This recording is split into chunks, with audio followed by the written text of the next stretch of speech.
Ladies, ladies and gentlemen, welcome. It's been since late February that we have been waiting for this day, and it's finally upon us. It's the final day of the Guilty Gear Strive 2 BCU Challenger League, and I'm joined by none other than Lazarus himself. Talk to me, Lazarus. How are you feeling today? I'm feeling amazing, Rexy. I mean, when I knew I was going to be here commentating the finals with you, I had to dress up for the occasion. You know, it's a special night for us. We're going to watch some very nice Guilty Gear action today, and I even got a little drink. But I mean, this is just Coke, non-alcoholic. Got to work tomorrow. You know how it is. But you know who's going to be working today for us? It's going to be the players. We got the top four. We got Barrybones. We got Lament. We got Zando, we got Smoib. These are some very high-level players, and like you said, it's been however many long weeks now. This has been the Challenger League. It's not a short tournament series. You're in here, you're stuck, you're grinding it out, and you're finally in the remaining top four players. That's pretty prestigious, if you ask me. Oh, absolutely, and we actually have three tournament winners in the qualifier tournaments. We have three winners of them. In the final bracket today, so that's just another display of how strong these players are. And the last player, Smoib, although not able to get that single win, was consistent enough to actually get more points than a tournament winner for sure. True Devin, who got the last tournament, Smoib got even more points than them. So that's just a sign of how strong Smoib and all of the other tournament winners are, and it's just so damn hype. I really cannot call it in any way. We have four amazing players, not just for the EMEA region, but worldwide, I feel, with a particular player who's carrying so much momentum that you'd immediately think he's going to take it as well. Yeah, I mean, this is Zando. I mean, Zando the Conqueror, right? And he hasn't got that nickname for no reason. It's because he's been winning just about everything recently, right? He's been coming in.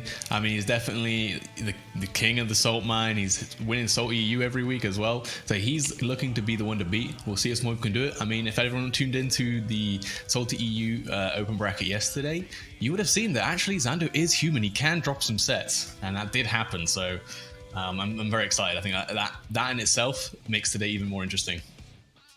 Oh, for sure. I mean, we've seen an amazing display from Tim to actually send Zando to loser's side, but Zando still won. That looks to be part of the script. Even last week or a couple of weeks ago, Zando got knocked down to loser's side by Tiger Paw, but then still Zando won. So, I mean, that seems to be just the end of the conversation.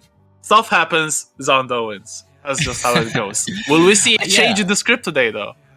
I mean, potentially, right? I mean, obviously, tournaments just normally best like first to threes, right? But today we got first to 10. So I think in a first to 10 series, almost anything can happen. You got a long time to adjust to your opponent, and maybe someone like Smoib can take it over Zando. I'm very intrigued to find out how it's going to work out. So yeah, of course, we've got the two semi-finals. It's going to be all first to 10 today, and then the finals, whoever mixing out of those. Yeah, it's as you said, it's a long set. Everything and anything can happen in this. You can see adjustments, counter adjustments, and it's going to be who's got more at the end of it. Who's got more reserves, and who has their tank not empty at the end of these potentially 19 games end of the set. Yeah, it's a battle of endurance as well. I mean, obviously, it's not going to be easy. Like you mentioned, 19 games versus one player. I mean, that's kind of long, but these players are kind of used to it. You see them on these matchmaking discords and things like that, and they'll be grinding first to 50s all the time.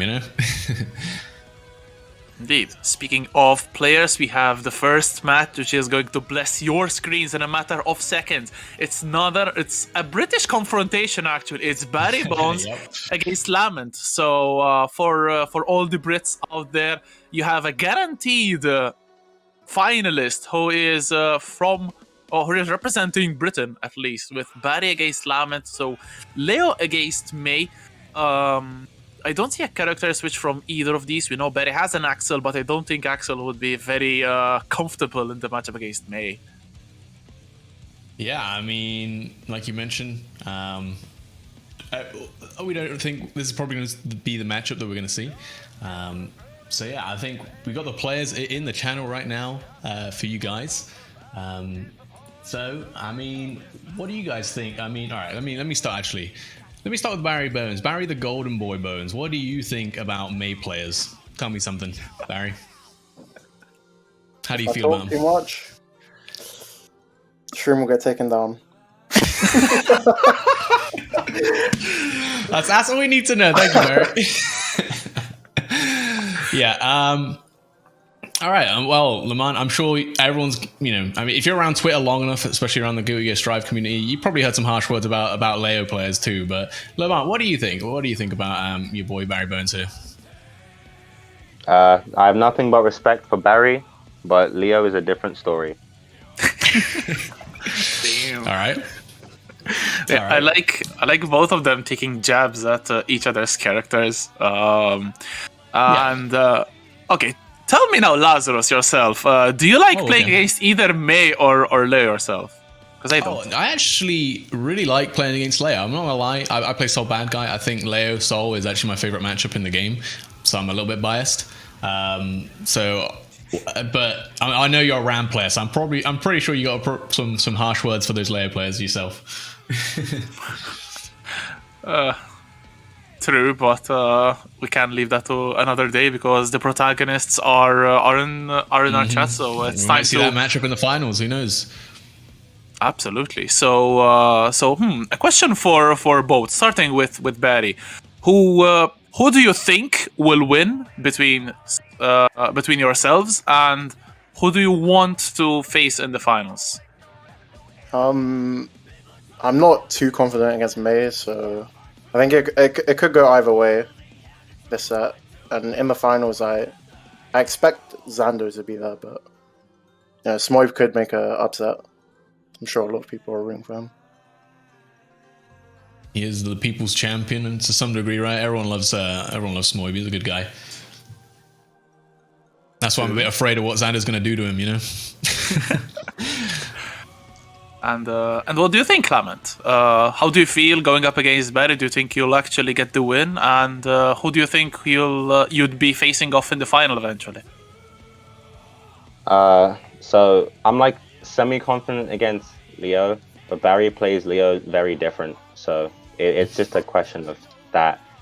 It can honestly go either way between the two of us. And I guess in the finals, most likely Zando will make it, as Barry said.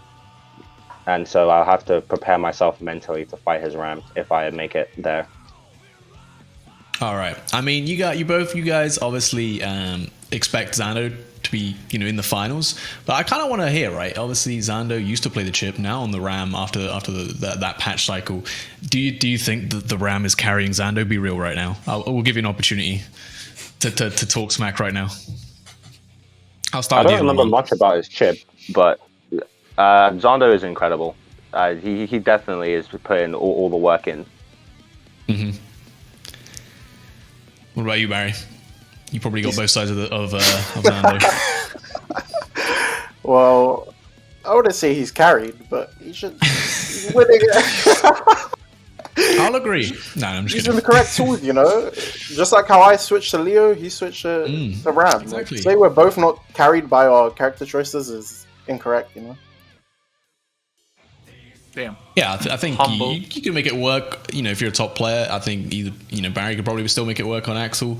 I think Zando can still make it work on Chip. But is it easier on the Leo? Is it easier on the on the Leo, Barry? Yeah, of course. Of course, picking a top tier does make winning easier. That's the entire point. That is easy. It's true. All right. Well, I think that's going to do it for the short interview. Thank you guys. I'm excited just to hop right into the games, if that's okay with you guys. I mean, I feel I've been waiting too long now. I gotta watch some Guilty Gear Strive. I mean, I was playing a bit today, but it's not the same. Watching these top level players, you get a feel of just how explosive this game can be. Yeah, indeed, and just playing the game yourself, you find out how hard it is, how good these players are. I mean, it takes so much time and effort and dedication to merely get to challenge these players, let alone be actually in their own shoes and battle it out. And speaking of battling it out, we are diving headfirst immediately into this very first game. It's Barrybones against Lament. It's the semi-final number 1 of the 2BCU Challenger League, and we are diving straight into the action. Yeah, I mean, like I said, cannot wait to get into this. There's a lot on the line here right now. So, you know,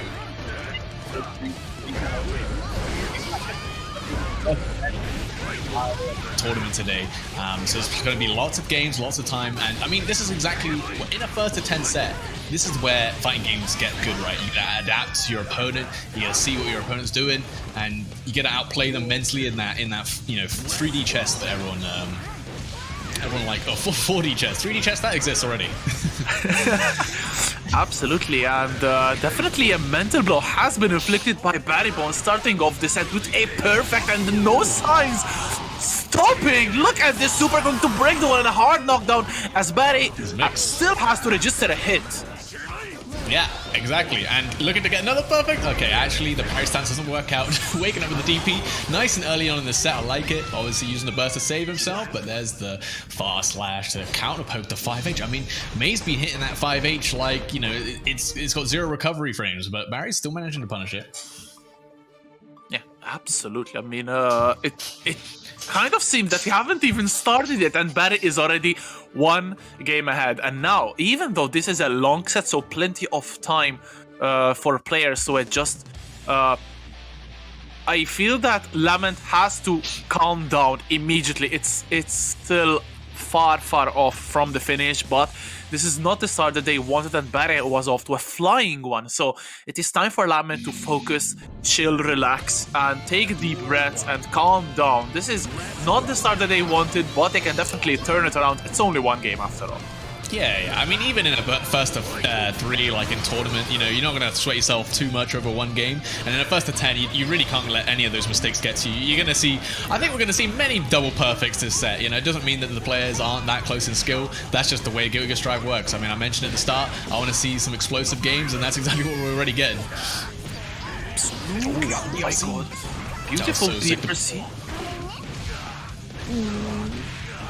Nice command grab in the corner. That's going to be a nice wall break. Not going to be quite enough to kill, but I mean, with 50 meter and positive bonus, I mean, wow, that fast slash hit from round start there, that does not seem fair. Mate is joints. You love to see them. Barry's words iterating once again at the interview. Going forward this time. Ooh, nice punish on the 3K, Nice. and now Lament is in the corner. Yeah, 3K is a really good command normal from May, but very punishable if you're a little bit sloppy with it. And nice into the super again. Another situation just like Lament in the last round. Gets the super wall break, gets the positive bonus, and with such little health, Lament's going to do a lot of work to get back here. Gets the RC extending combo. Fortunately, running a little bit too far, crossing themselves under. No, Barry, what are you doing? Running straight into that 5H counter hit, but there's a big counter hit this time for Barrybones. Closing out with that back turn slash and getting around back. Now, duel number 3. Barry can extend the lead, but Lament does not want them to do it. No, so you do not want to let Barry get going. And man, after that throw, that 50-50 left, right from the 2H in the air is such a hard mix to deal with. I mean, another nice 5K, and here you keep BRC to keep the pressure going. You got burst, you're going to have to use it. There it is. All right. Needs 1 more hit. There's going to be a huge comeback if Barrybones can make it, and we've seen him do it. And there's another punish from that 3K. It's getting started. I don't know, Rexu. Oh, never mind. It got started, and it got put out pretty quick. Indeed, and Lament, just like that, getting the set level at 1 game apiece. I'm noticing, however, Lament looks to be a little bit too happy to throw out that 3K, and Barry has shown that he can punish it quite well, and even without meter. So once that meter will be on Barrybones' side, I feel that 3K could be even deadly if Lament uses it wrong. Yeah. I mean, like you're saying, actually, I think one thing that I'm noticing is that Barrybones' punishes are really clean. Like, you see every time he's blocked that 3K, he's got into the 5K, the 6K, and he's held that down charge, got the DP knocked down for the Yoki, which is something you can only do if you're ready, right? I mean, if you don't have that down charge ready, you cannot get that combo. Oh, and there it is again. Ooh, that the trade actually favoring Barrybones, but still there's the throw in the corner. Overhead kiss. This will be a good chunk of damage, but there's the positive bonus about to go for Lament, which could be huge in this one. Double BRC. This is how we know we're watching high-level Guilty Gear right here, Rex. So we've seen so many blue RCs already. I feel like the pro players, you know, we've been seeing them use it more and more, finding more creative ways to use it, using that slow down your opponent just to win that neutral exchange very quickly.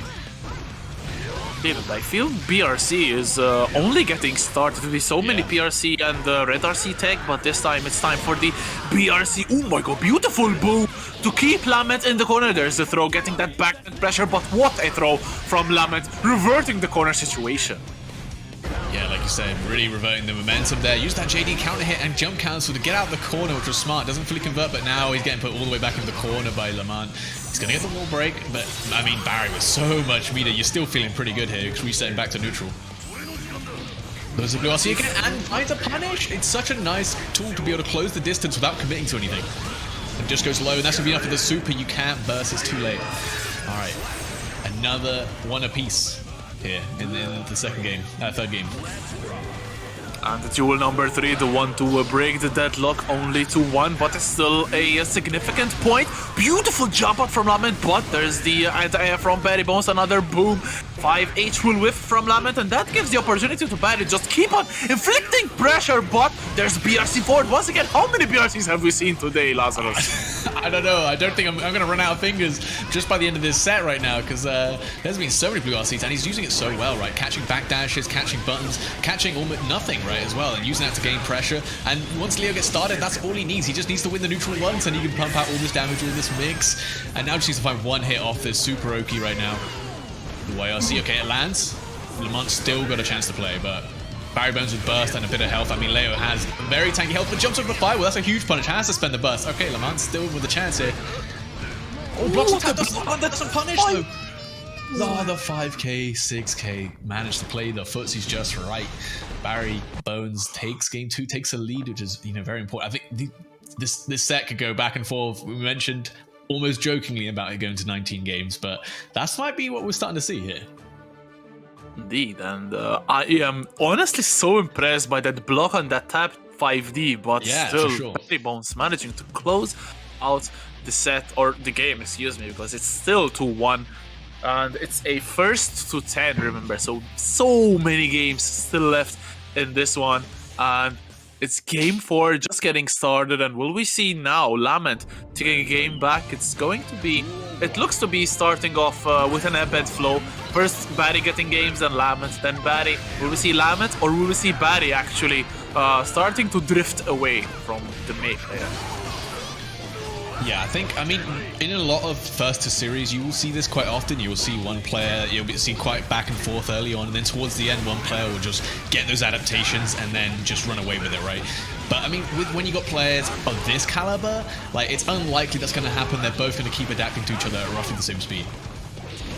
Speaking of speed, though, Barrybones looks to be wanting to finish off this game quickly. The super will probably do it. Yes, it does. The wall break is unnecessary, but Barry will still take it and take the round with it. Let's see what round 2 starting off with the Dolphin, but Lament this time runs into a flash kick. Barry is not throwing those really willingly. Oh, never mind. He's just sending them now. It doesn't matter if it works once. The opponent doesn't think you're going to try again. Does it again anyway. That's just the Barrybones special. Lamont said, you know, Barrybones, he plays Leo a little bit different than most, and you can kind of see the gambles he takes on his DP, the mix-ups that he's got. Maybe not your average Leo player right here. Right, Barry wanting to keep the defense. Nice throw from Lament, a little bit away from getting there, but again, beautiful. Oh my god, actually meshes out there on the back turn again. He's reacting so well. I mean, a lot of Leo players will mix up exactly when they're going to go for that back turn slash. But okay, this time, I mean, Lamont manages to even out again, taking us to another round apiece. Starting off with the Dolphin, and now Barrybones with all the pressure, cornering Lamont ever so slowly. It's just kind of scary. I mean, until Leo's in back turn, it's not that frightening. But how are you going to get out? That's the question. indeed. And Barry is so good at inflicting pressure. Beautiful timing on that counter hit. Lament is in a lot of trouble. No resources, but beautiful air dash out. But Barry still with the initiative, but this time Lament tries to get it over. Oh, gets the knockdown. This could be huge for the main player. Yeah, manages to steal the corner back, but Barry just finds a way to challenge, coming out that corner in the air. I mean, May's anti-airs, she's got the 6P, she's got the 2H, but those are very preemptive. You got to use those beforehand. The JD, oh no, the burst from on top. That's going to be a huge punish. I don't know if this is going to kill. This is Leo we're talking about. Yeah, he's going to live just with a single bit of health. This is very even right now. The blue RC forward, there's a burst for Lament. Is he going to use it? No, nice challenge with the 5P. That close slash is -2. He doesn't cancel into anything. Tries to reset his pressure, and Lament evens it out 2-2. We got a set. We got a set indeed. What a beautiful and ballsy challenge. That 5P was just on point from Lament. And we are, as you said, 2 games to 2. So it's 4 games down and absolutely no indication of who is the one who's going to take the whole set. It's really neck and neck starting off. And as we said, Lazarus, it's going to be Barry taking a game, Lament taking a game. And that's been the story so far in these first 4 games. So now, Lament has a chance to take 2 games back to back. And this could be the start of some momentum building up. Obviously, Barry is no easy client, but this is what Lament has to do. Start not only taking games, but start breaking down the mental of your opponent. That's obviously what Barry wants to do on the opposite side, but Lament has the chance now to take it after winning 1 game already, and this is looking like it's a good situation, although Barry bursts and he's out of the pressure. Yeah, and one of the worst feelings in Guilty Gear Strive right there is spending your burst and then immediately losing the neutral interaction afterwards. You got no burst to save you, just running in your head right into the May, right into those dolphins. And that's exactly what May wants you. Tries to get a bit too tricky with the mix-up. Lament calls him out with the wake-up throw, and now, I mean, that gets in your head as a Leo player, right? That means you got to be like, all right, well, I've got a medium now. But when you get that back turn set up off the HDP, you got to be a little bit more careful. You got to keep it tight. It's definitely, not easy to get away from.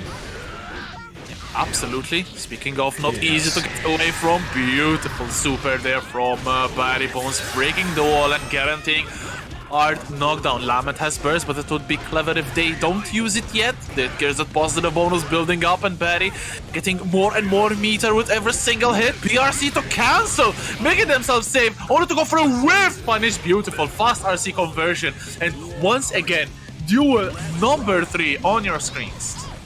They really are just swinging back and forth, back and forth. We're going to be seeing this all day, and I can't wait, Rexu. It's a blast already.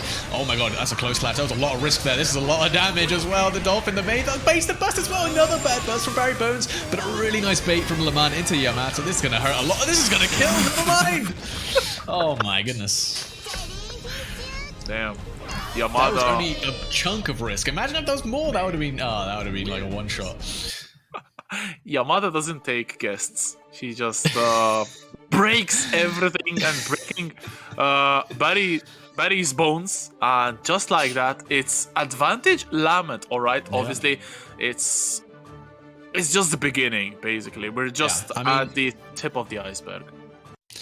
I mean, do you smell that? Do you smell that, Rex? I'm smelling some blood in the water right now for the man. This is not your daytime TV jellyfish pirate coming in looking ass. This is your National Geographic. This is Shark Week. This is the jellyfish assassin. Lament's coming in and finally taking the lead in this set, and hopefully looking to run away with it. I mean, you want to pull ahead right now. Yeah, indeed. And let's see if Lament can actually get a triple, or if Barry will break the streak. And going forward, good defense from Lament, but the pressure from Barry, beautiful. Auto guard stance, getting into the corner. 1 bar of tension as well for the bones, and you can bet that it will be spent right here and right now. Super once again, hard knockdown, and Barry is off to a flying start once again.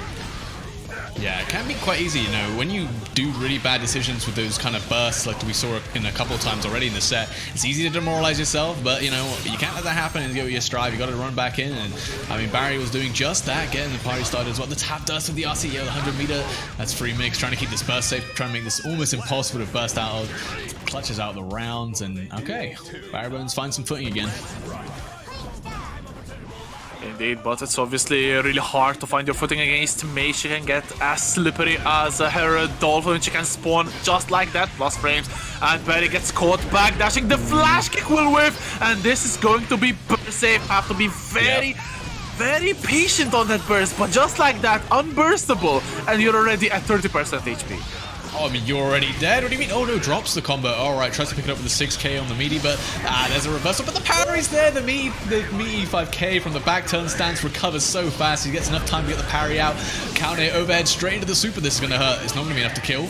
But look at that damage. He's found one hit somehow. Barrybones turned it around from what nearly looked like an unwinnable situation. Oh, the combo, the fast RC combo kept it burst safe. That was a really nice comeback from Barry the Golden Boy Bones. Damn, Rexy. I mean, even when a man pulls ahead, Barry evens it up just like that.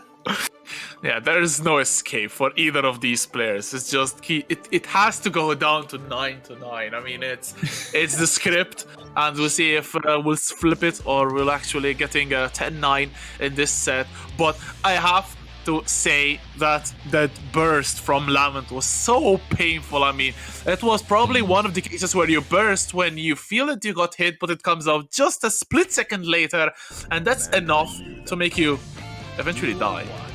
Yeah, I mean, it's one of those as well, right? Because when you're against top players, you never want to like burst immediately. You kind of want to give it a second, try to read what if they're trying to bait it or not. And in that case, I think Lament just hold on to it for that, like you said, that fraction of a second, and then get caught slipping, you know? Oh my god, he's getting caught slipping right now, though, right into the super. Again, okay, this is a really bad situation for Lament. Already spent his burst. I mean, you get mix off to the super as well. Just goes low, the 2S. It's so scary to deal with. Once again, it's duel number 2. Barry really, the rounds from Barry are really a speedrun. You'd feel that they are so confident in this one. Look at the defense from Barrybones, the shimmies. Oh my god, what a bait on the throw. And now Lament once again has to block, but failure of it has ensued. Now Barry can inflict some more pressure, has to throw them out of the corner, but putting them back in it, that's just so simple for Barrybones.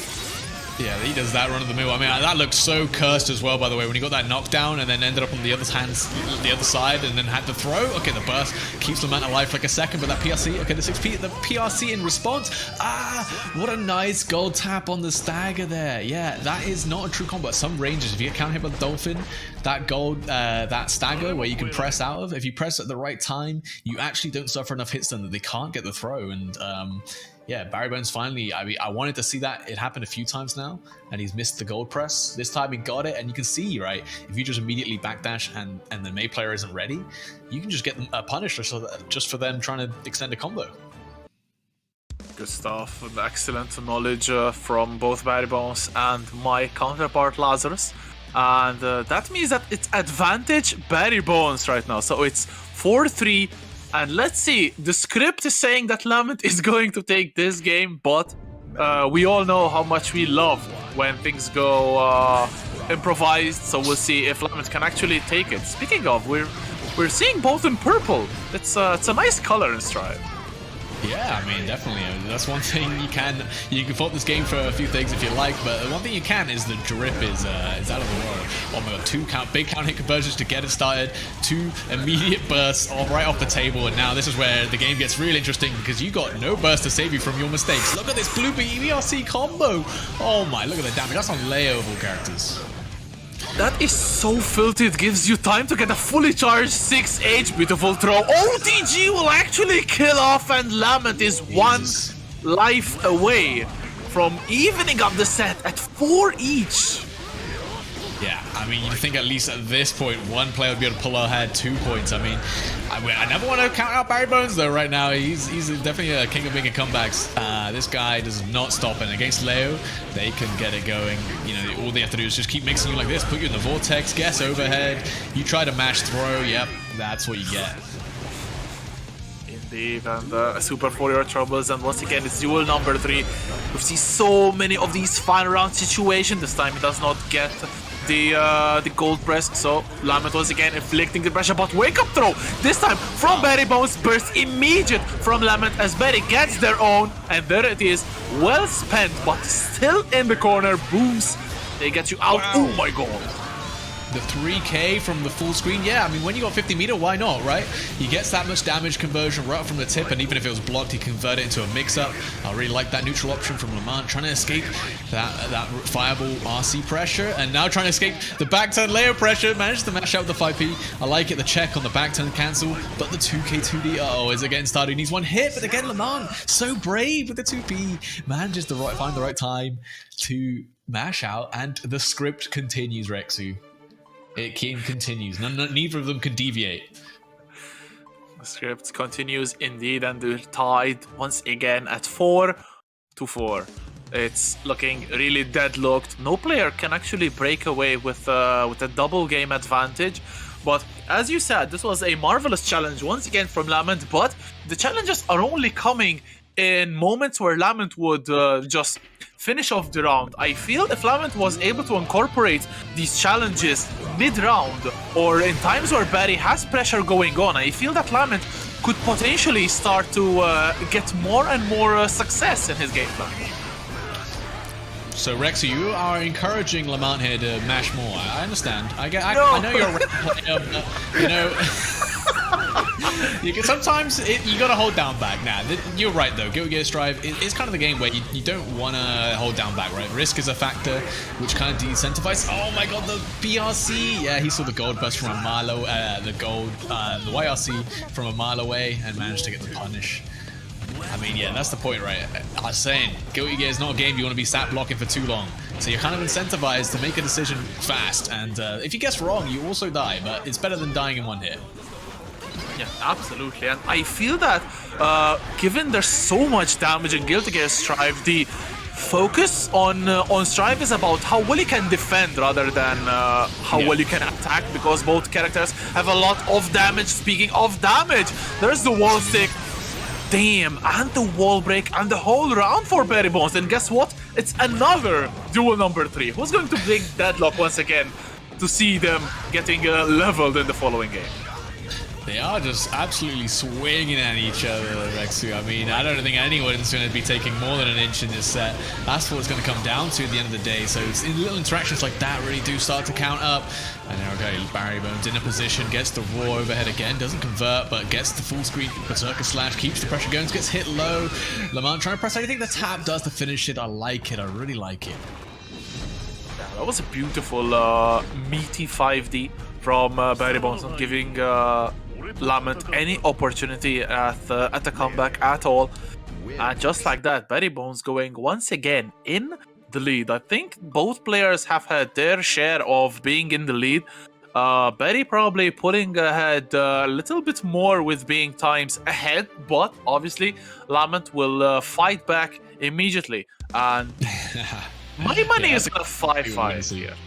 5-5, you know what? I'm not necessarily a betting man, Rexu, but I definitely go with that. Because right now, these guys are swinging back and forth.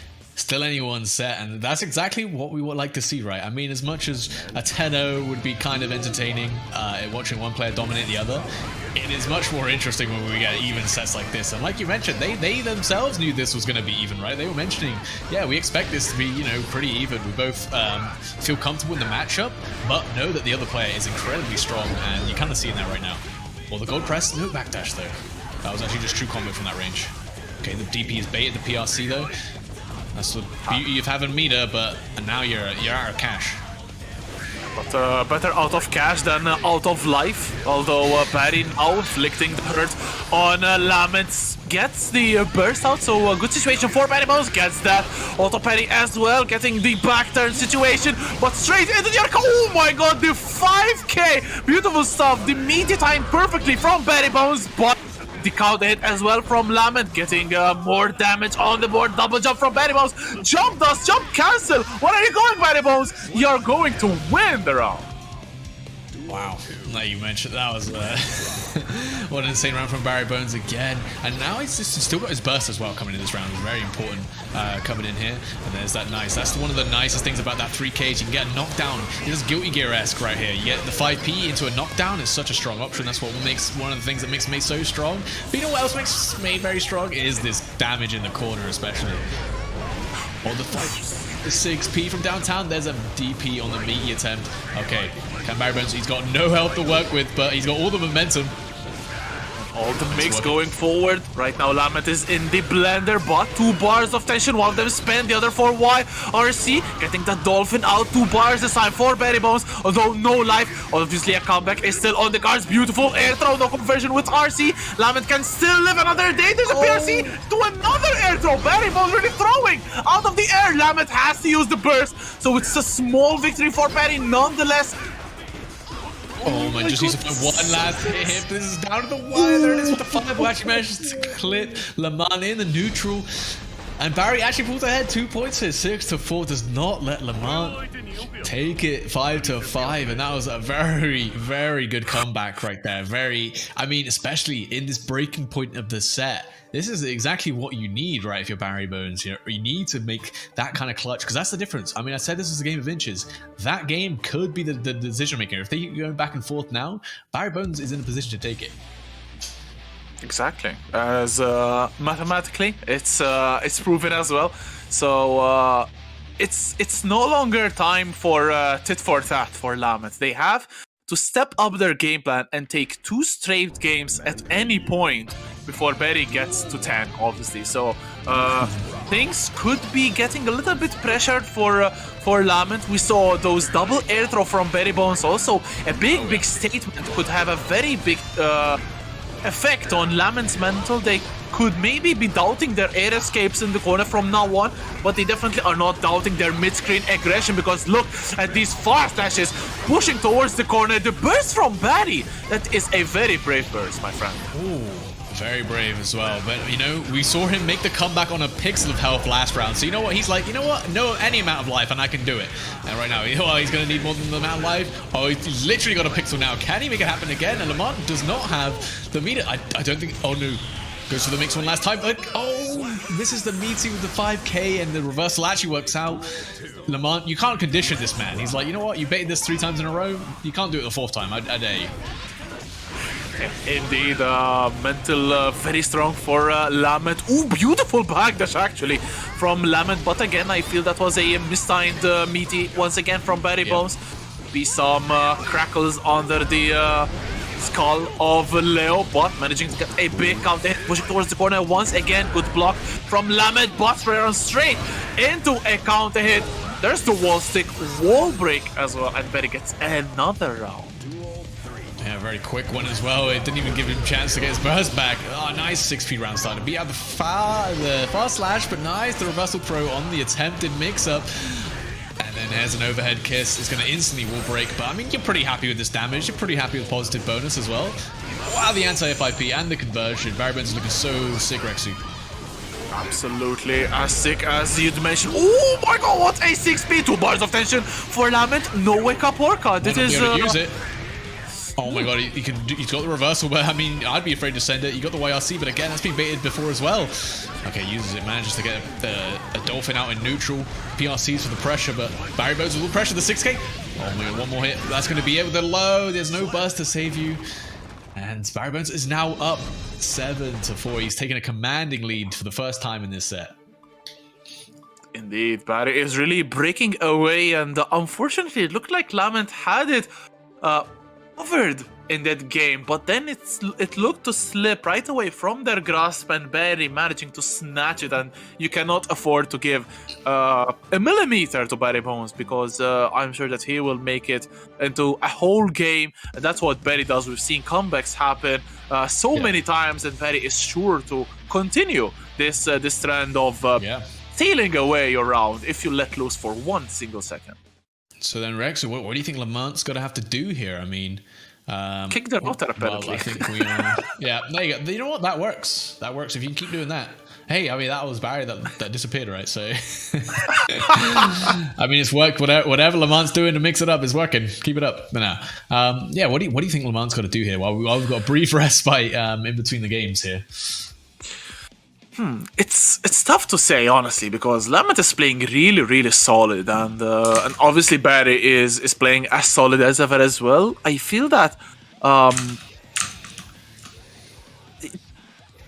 it's really hard, to be honest. You have to maybe try to slow pace a little thing down, because I noticed that Barry is managing to turn Lament's aggression against them. So that's something that maybe Lament has to be more careful of, and be more mindful of the offense going forward. And Barry looking to is using that flash kick so damn well, reverting like any inch of pressure that Lament is trying to put on Barrybones. One single flash kick perfectly placed from Barry. I don't think we've seen okay, I think I've seen one whiff and one block, but other than that, Barry has landed every single one of them, and that has to stop for Lament to actually get things going. Try to bait out that flash kick. Obviously, don't try to bait it too much, otherwise you'll kill off any and all momentum that you're gaining while attacking, but at the same time, be mindful of it. Try to play around it, but at the same time, all right. That's the issue with Leo's flash kick, because unlike Soul's DP, where one or Chip, where one or two DPs will just interrupt your offense, Leo gets so much from one single flash kick. Oh yeah, that's what makes their offense so scary. And obviously, once they get the flash kick, if they get the heavy flash kick, which Barrybones has been landing every time. Normally, it's quite slow. Some people can have setups for it, but he gets his back turn offense, and that's where Lament's really been struggling. I think you have to be able to defend Leo in back turn. You can't just concede that, because he gets that situation so often, especially if you try and press your offense and you get hit by that flash kick. If you don't know how to deal with the back turn, suddenly, like you mentioned, your offensive pressure gets turned around on you. So I'd like to see Lament use a bit more FD, honestly. I mean, FD is ridiculously overtuned, and I feel like he's not really making the best use of it currently. He's maybe being a little bit shy with his meter. I mean, I understand it is never a great feeling having to spend meter defensively. You want to save it for those big May damage confirms. I understand that. As a Soul player, I know what it feels like when I save 100 meter and I get the one hits. It's a great feeling. But sometimes you just gotta FD. I'm afraid to say it, just FD. You might feel a little bit defensively, especially against Leo. He has to commit. If you FD a lot with back turn pressure and react to the overheads, you can force him into situations that make him overcommit, and then you can turn it around with things like your 5B. There's that DP you were talking about though, Rex, who immediately burst, doesn't want to give Barrybones any momentum, but again, once you get hit with no burst, that's one of the worst feelings. Absolutely, and after spending burst, I think counter hit is absolutely not where he wants to be. There's Lament though going again with the aggression, spending that Red Roman cancel berry with a lot of life. Can definitely tank this without the need for burst, and 1 bar of tension is waiting for Barrybones. Beautiful. 6P is the oncoming Dolphin, and now one final mix. Beautiful instant block from Lament. Another instant block. Has to PRC the 3k, but gets the hit in Barrybones using that burst, but raw Orca. Very unfortunate. Lament caving under the pressure, and Barry can just punish and take this round confidently. Yeah, I respect it, right? It's a very scrambly situation. You just want to get out of there. You spend it on your meter reversal. But Barrybones is smarter than that. He knows exactly what you want, finds the patience to sit and block and gets the punish. But then all your patience has rewarded you with this time. Nice BRC on the Dolphin. He can react all day, gets the meaty DP. And alright, Lament immediately has to burst back. The parry stance. Barrybones is looking with all this momentum. He wants to go up another game here, Rexu. And he's just going to do it right now. There's again, this time 5k again, perfectly timed from Barrybones. Straight to the super. Oh my god, it actually whiffs and gives Lament a second chance at life. There's the command throw into the corner. I doubt this will actually kill. Gets the wall stick into the wall break. Barry is still in the life lead. Has meter as well. BRC 4 catches the backdash once again. And Barrybones is doubling the lead from 4-4 to 8-4. Barrybones has taken 4 straight games. Wow, I mean, I did mention it early in the set, right, that sometimes you often see it neck and neck until one player just manages to, something clicks, right? Something clicks within them, and in the matchup, they can just run away with it, and that is Barry the Golden Boy Bones right now. He is running away with it. Only 2 games left in the set if he can take them as W's. And again, we're seeing more of this BRC stuff right there. Uses it, especially on Leo, right? A slow character normally doesn't have a normal run, has this dash step. BRC forward to close a gap, and then using your dash step 5k, which covers a large portion of the screen, to punish any attempt of movement from your opponent is very huge for this character. Indeed, and we're also seeing a lot, once again, a lot of backdashing from Lament. I feel this is major signs of Lament being a little bit lost, without ideas, and also without any life for the remainder of this round. Beautiful super in the corner from Barrybones. Again, this momentum is showing no signs of stopping down again. Beautiful.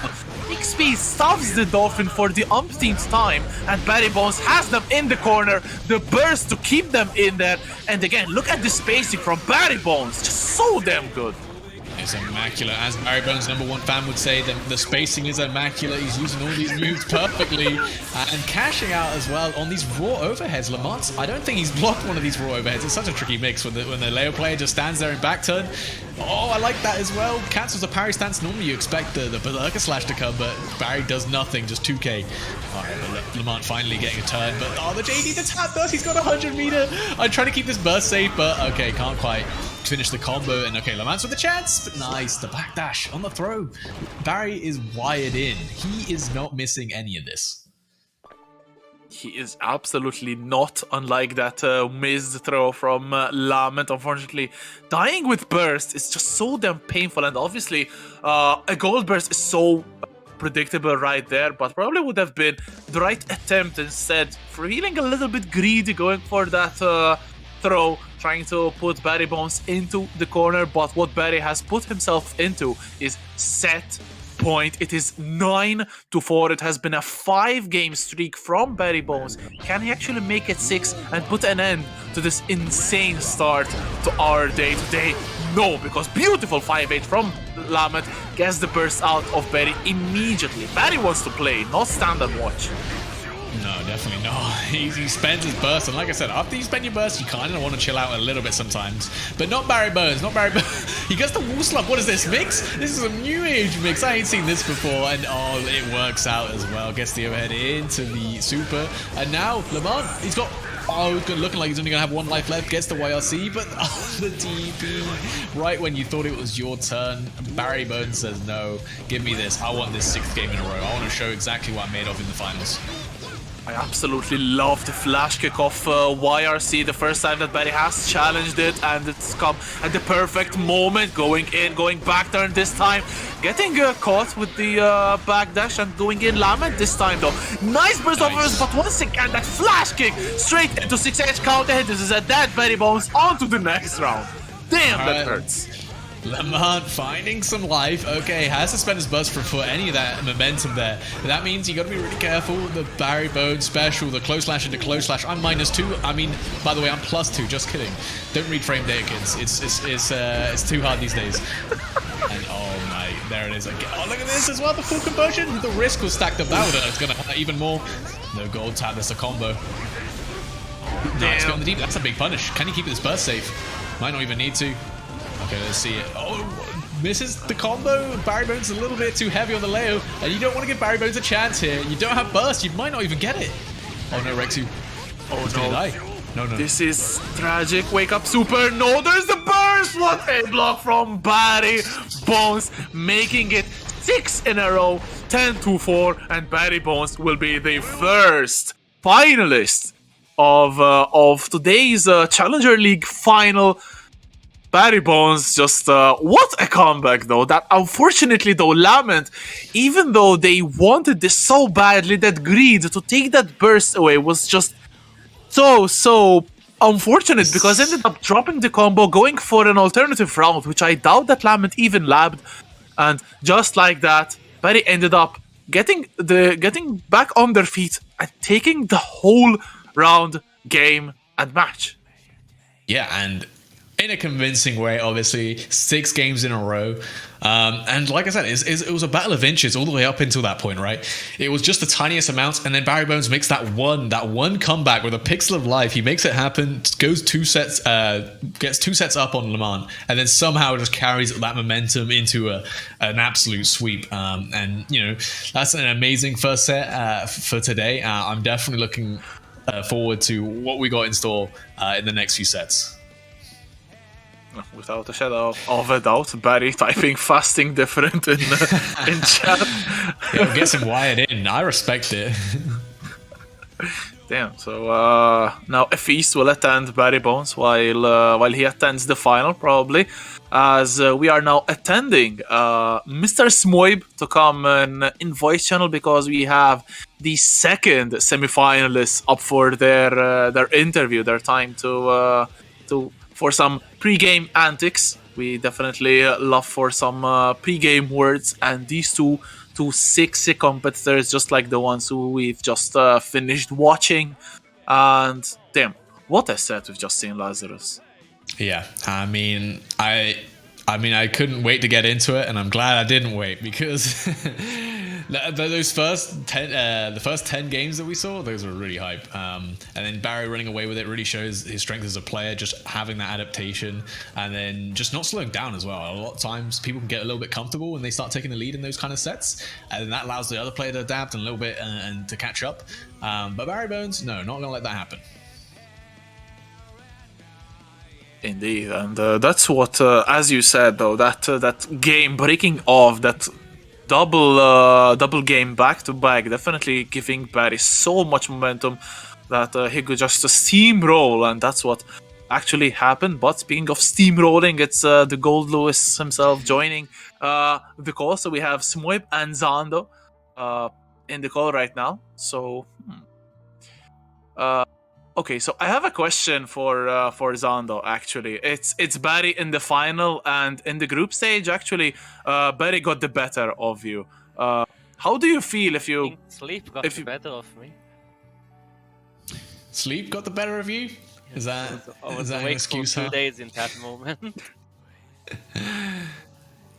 That is fair enough. Are you well rested then today, Zando? But I don't want Sleep to win the way this time. That's all. Okay, so war words from Zando. If you manage to beat Smoib, definitely Barry will have the work cut out for them. Smoib, though, how do you feel in regards to this? Well, very very nervous, as usual. But yeah, we'll see, I guess. Well, Smoib, I mean, I've watched you take a first to 3 versus Zando in tournament before. I mean, what do you think you're gonna have to do to take 10 games today? Well, maybe Zando suddenly gets super sleepy. That's a game plan. Okay. That's a fact. Maybe bribe Poser to go put some sleeping pills in his coffee. No, something like that. Something like that. I'll do my best for sure. Zando's only weakness is human needs. You've heard it here first.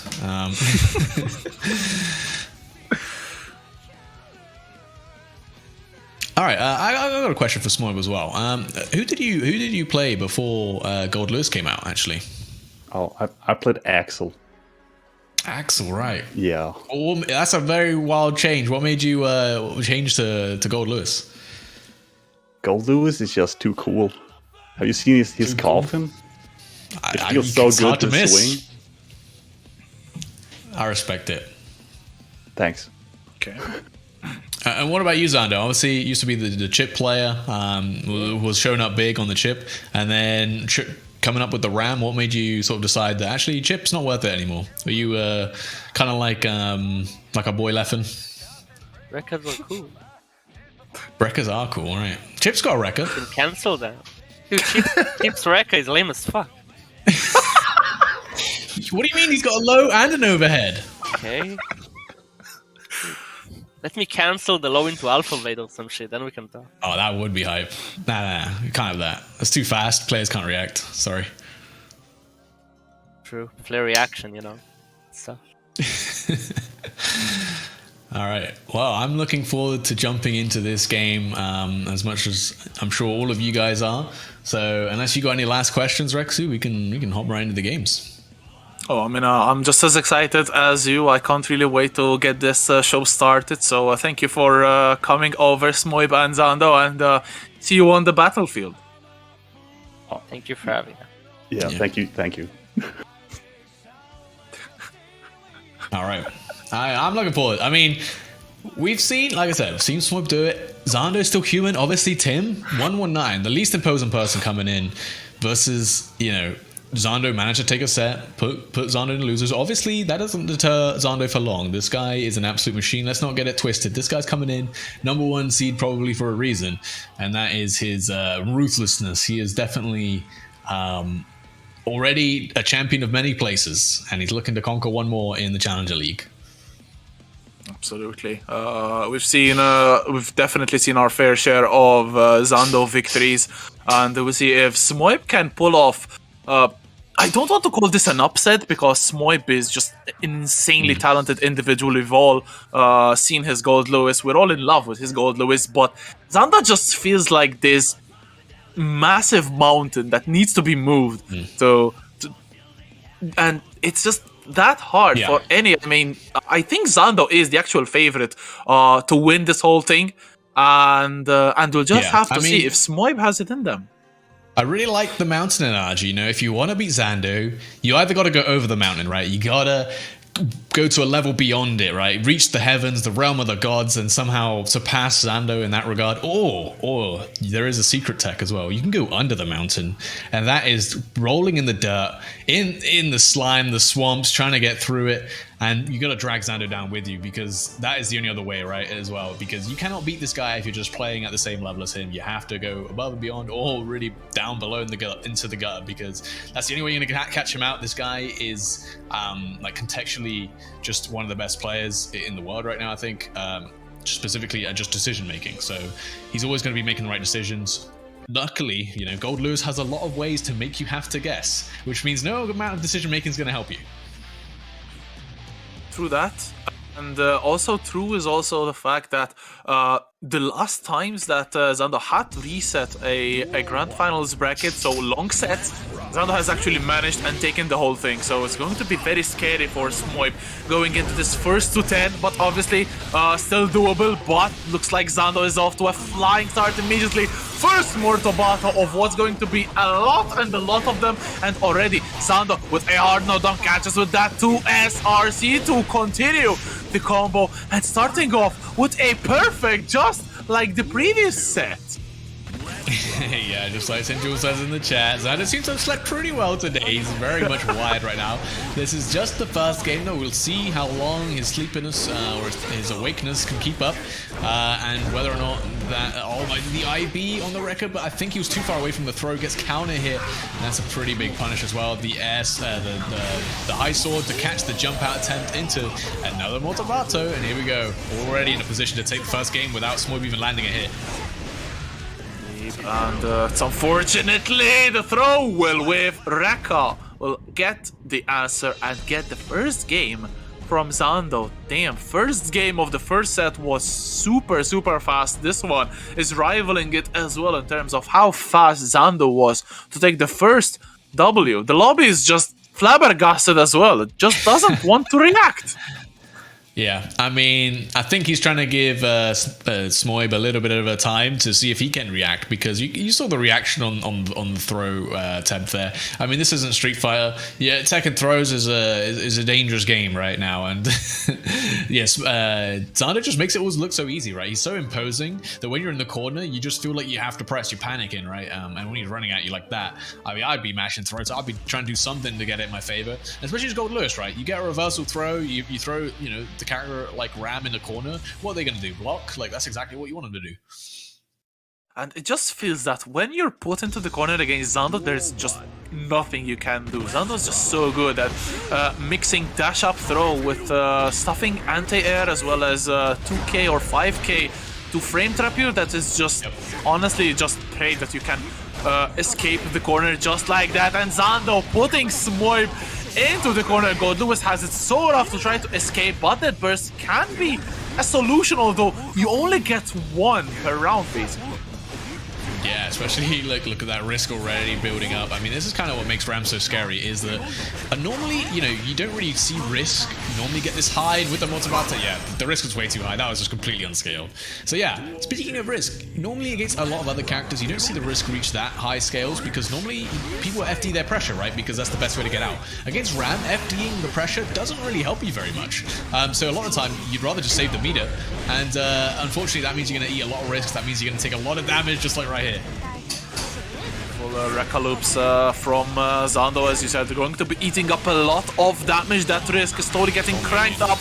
More Tobato again, and look at Smoib's life bar as small as the name of Smoib, but gets the coffin starting off. But once again, oh my goodness, what a bait from Zando, punished as well, and immediately completely different story to the first set. It's a 2-0 for Zando. I mean, like I said, Rexy, Zando is just always right. That's the best way to do it. He makes the right decisions right there. Just the one hit of the JK into PRC to bait the burst. Like, it's only the second game, Zando. You don't got to do stuff like that. You like, just stop. It doesn't matter if it's the second game to this guy, though. It could be, you know, the first game versus the, you know, the bottom seed of a tournament. He will be doing the stuff. He doesn't care. He has no remorse. This guy will just throw everything he's got just to beat you, because that's just the way Zando plays, and it is absolutely brutal. It's absolutely vicious, but that's why he ends up winning everything, right? Is that he's incredibly efficient and definitely does not let you play. That, and this will be on Smoib's list of objectives. Not let Zando play, but you can't do that if you're getting stuck in the corner defending against Ram. Definitely not a pleasant experience. And there it is, the dash up throw. We'll see another one. Zando going in, another throw. This is looking very ugly for Smoib. Rekka cancel, tries to challenge it. Gets a nice counter really hit. Nice for the 2P, yeah. And then now gets to go. Look at this damage as well. I mean, obviously, Ram with a lot of damage, but, you know, this ain't calling him the swinging showman for nothing, because he's swinging that coffin, showing you the damage. And, wow, that's a quick round turnaround. That's the scary part, right? This is why Zando has to be so ruthless, because if you give Smoib a chance to play, if you let him touch his stick for more than a second, that's what happens. And again, that burst coming in from Smoib, and now trying to lock Zando into the corner, but that 2H counter hit. Ooh, new combos coming in. Look at the damage, 5D straight into RC, and this is not going to kill, but it will leave Smoib in a very ugly position. Will Zando be able to close out the round? Smoib can try to prolong it to get that burst a little bit higher, but damn. I think Smoib is trying to get the IB in the second Rekka, just, you know, the best counterplay around it. You IB it, you bring him close enough, it's minus enough that he literally can't do anything without meter. You get the throw punish, right? It's really nice, really strong option, but, you know, Zando's mixed up the timing a little bit, and Smoib's getting caught, maybe trying to IB it one too many times. But you know what? In a first to 10, you got to try, right? You can't just let him get away with it. You may as well try nice and early on, while you've got the game in hand. Exactly, and that's what Zando wants to deny. Smoib, ooh, gets a hit in, gets a knockdown straight onto the cross-up. Fatmilia on the action, beautiful instant block. That drone actually buying Smoib some space, but the 214K into RC. Is this going to actually kill? Oh, the Sobra Batter does so much damage. I mean, even Smoib's large, big body health bar on the Goldlewis was not enough. It was not enough. Just from the flip kick into the RC, the scaling, man. Ram does damage, and let's be honest, that's nothing new.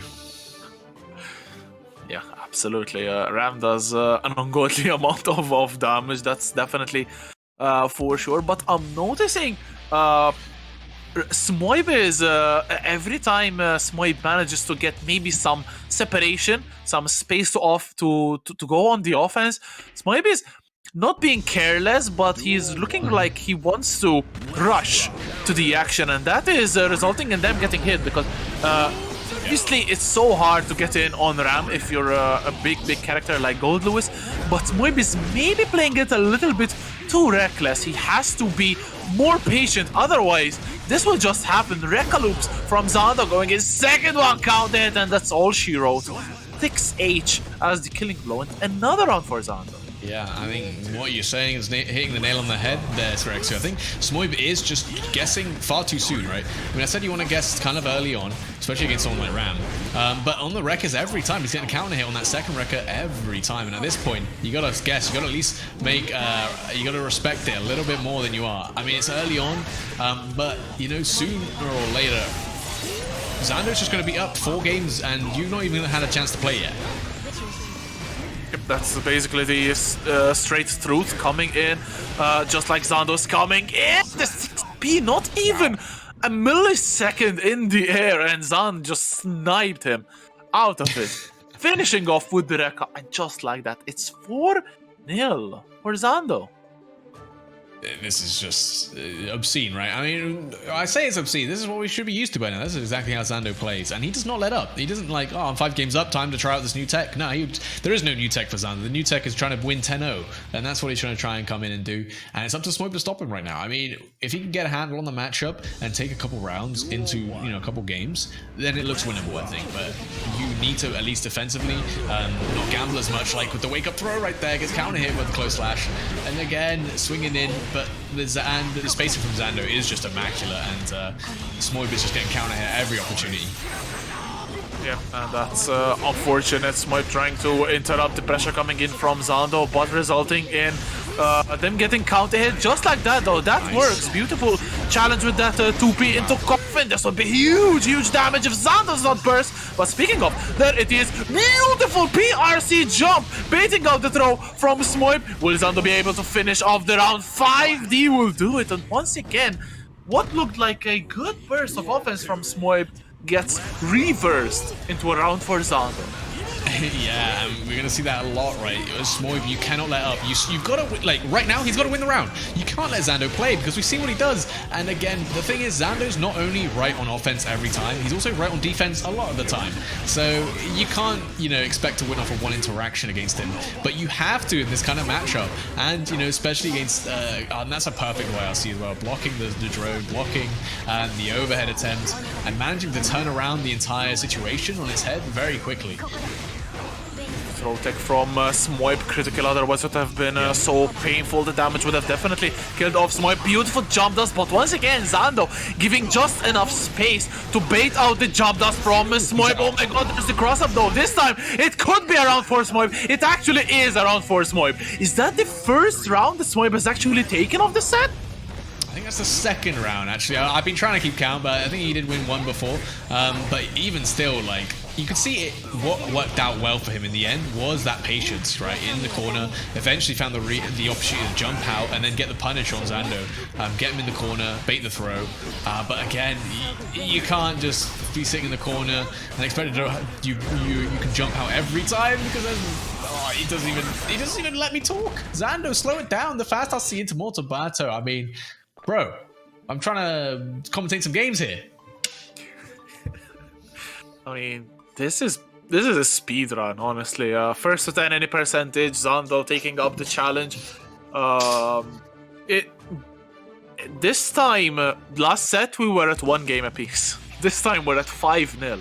We're already halfway through, and Zando is showing no signs of stopping, and that is what's the scariest part of this one. Zando started off incredibly fast, but as the games go on, Zando's showing signs of getting better at stopping Smoib. But is Smoib actually getting any better? That's the real question. That's the tough part, right? I mean, this is why Zando's playstyle works so well, especially in long sets, right? What are you learning from getting immediately blown up by these optimized combos, optimized punishes, mixed for days? You know, his defense is immaculate. You don't really learn much. He doesn't give you much of a chance. He doesn't really give you much to learn from. And so there's nothing to adapt to. You just got to play better. Because, oh my god, wake up Mortabato again, everything thrown at Smoib, and just like that, it's another round for Zando. As you said, it's just so hard for Smoib to actually start off any offense at all based on reacting to Zando's gameplay, because Zando's just showing no flaws, playing as solid as ever. Another Mortabato wall break, more pressure, and Smoib once again in the corner. What a challenge though, once again! Ooh, this time baits the reversal, goes for the cross-up, goes back to the same side, and Mortabato, a rare occurrence, it didn't actually hit. And now that's a huge amount of momentum for Smoib. Look at this chip damage adding up. He gets the close slash into the Behemoth Typhoon, and that's nice. A nice round for Smoib, all off the back of a really nice bait on the reversal Mortabato. Right, this is probably Smoib's best time to get a game burst waiting, while Zando is a little bit too far from their PRC to make the Rekka save. That risk is so high. Ooh, sniped out of the air with the jump piece. Once again, Smoib in a critical situation, getting caught, but no meter for Zando. This is still not a bad situation for Smoib. No, it's still winnable, right? Zando, no burst. I mean, the amount of damage that you can do on Goldlewis, you might be able to just kill Zando before he gets the burst back anyway. But Zando with so much meter. Oh, nice! Gets the punish on the tap dust attempt. A counter hit with the low behemoth. This is a lot of damage into the churn as well. And Zando has meter for reversal. And very close to die, not gonna lie. You gotta gamble here. Just sets up the drone, I like it. Don't commit to anything. Oh my god! There it is! Finally, Smoib manages to get a round in with the coffin swinging into Ram's chin. And finally a game for Smoib. It's 5-1. Right. Obviously, the distance is huge between these two, but it's signs of life coming in from Smoib 2 rounds straight. Actually, getting on the board. I have to say though, Zando is insanely confident. He managed to block the Gatling or the Skyfish, I think it's called, without even FDing, just straight up blocking. That shows that Zando really wants to go on the offense, not wanting to waste meter into defense. That's just how confident Zando is in this one. Yeah, very confident, obviously. But the thing is, yeah, Smoib is getting in a bit of a better handle in the matchup, right? I said I wanted to watch him. I wanted to see him, you know, being a bit more patient on the defense, and that's exactly what we started to see. And it's worked out quite well for him so far. And then obviously his offense is still immaculate, right?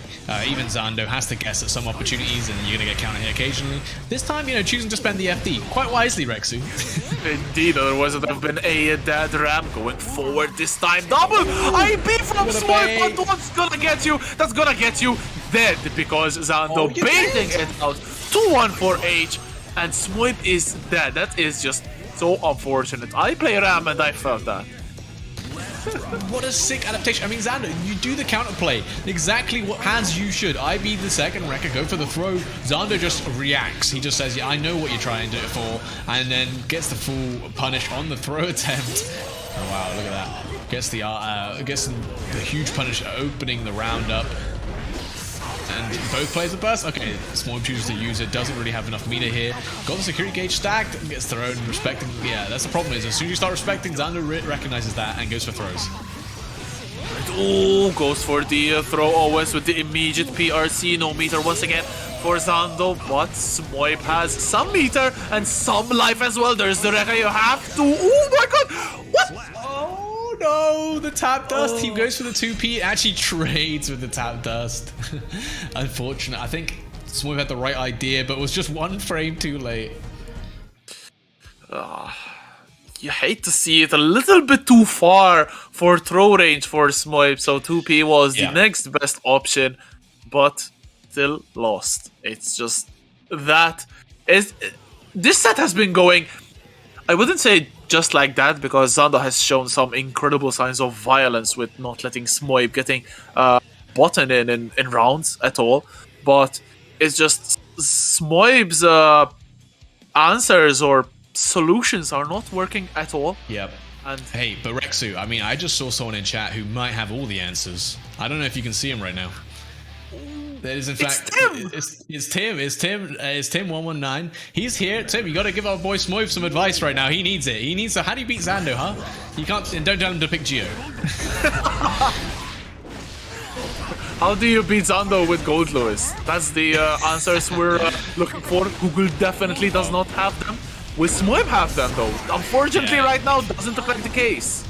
If anyone has them, it's gonna be Smoib. He is the Goldlewis, the swinging showman, but he's not getting much of a chance to show anything right now because Zando is so obscenely efficient. Nice block on the tap dust though. But look at that positive bonus. He's got all the meter straight back. This doesn't stop, by the way. It keeps going.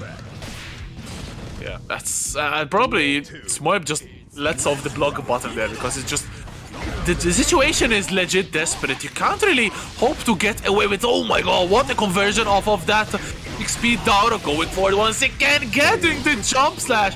And we always are seeing Zando on the offense. There's the jump, good blocks from Smoib, but just like that, it's only good blocks coming in from Smoib. RC into the burst from Smoib, but you keep saying it, Rex, who's so many good blocks, but when Zando keeps throwing you, you can't block. You gotta do something else, my guy. But that's exactly the adaptation that Zando's been making. As soon as you start respecting him, you be a bit more patient on the defense. Suddenly, Zando just goes, all right, I'll keep throwing you. And then that one moment you think he's going for a throw, he baits it, and then he gets a huge punish. But speaking of huge, the raid coming in from Hiyari, the other Ram player in EMEA. Unfortunately, not playing in tournaments, but still a pleasure to watch. As always, thank you so much for the raid. Welcome to everyone. You're tuning in at the opportune moment to see Smoib maybe making a famous comeback, or Zando just running amok all over them, because look at this offense coming in. The burst is baited as well. The situation is getting from bad to worse.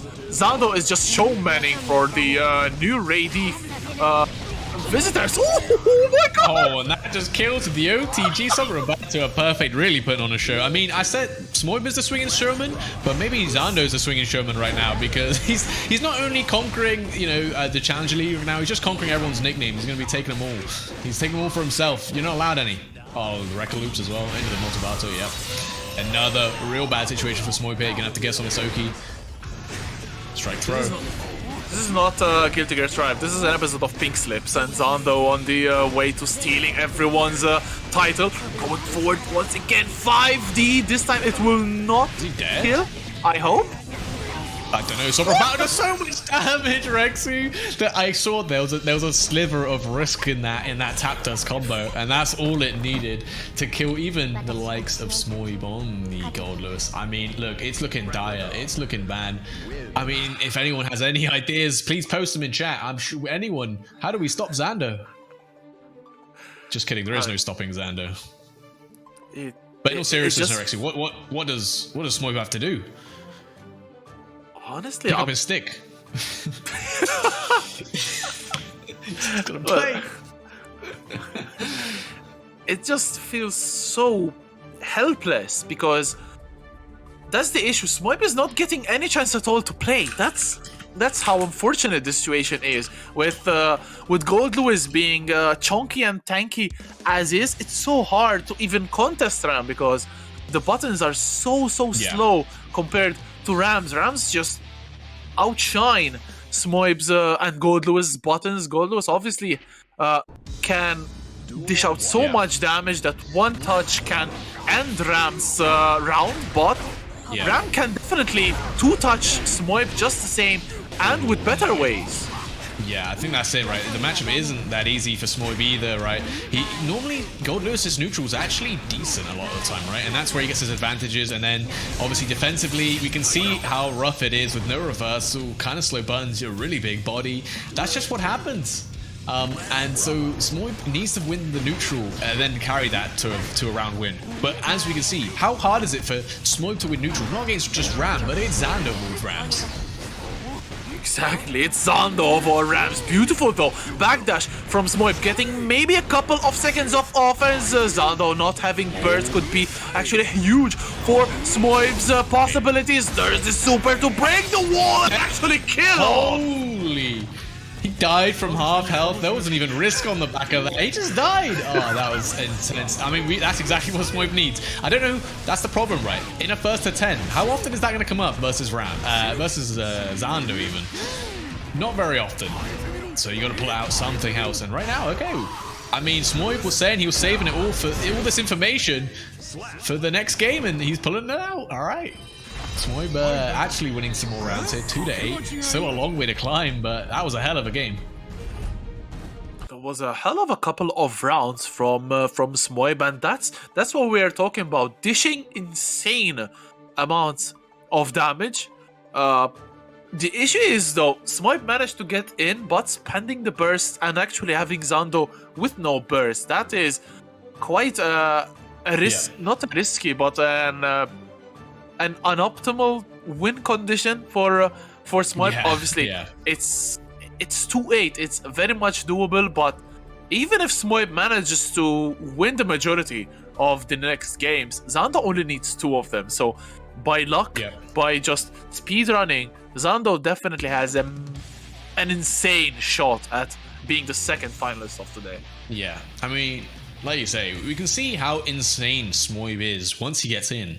Once he wins that neutral, once he gets his pressure going, it actually looks very difficult for Zando. And in fact, Zando looks very lost on the defense, right? But how often has that come up? Not often enough. And that's exactly why this matchup is looking like an 8-2 right now. And that is because winning the neutral versus this Ram versus Zando is not easy.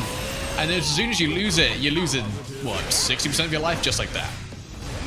60% of your life, and okay, that's how strong Zando is. Just, and look at this, like it's basically if you lose an interaction with a counter hit, you're at the opposite corner with your opponent with positive bonus, and it's so hard for Smoib to get a hit in.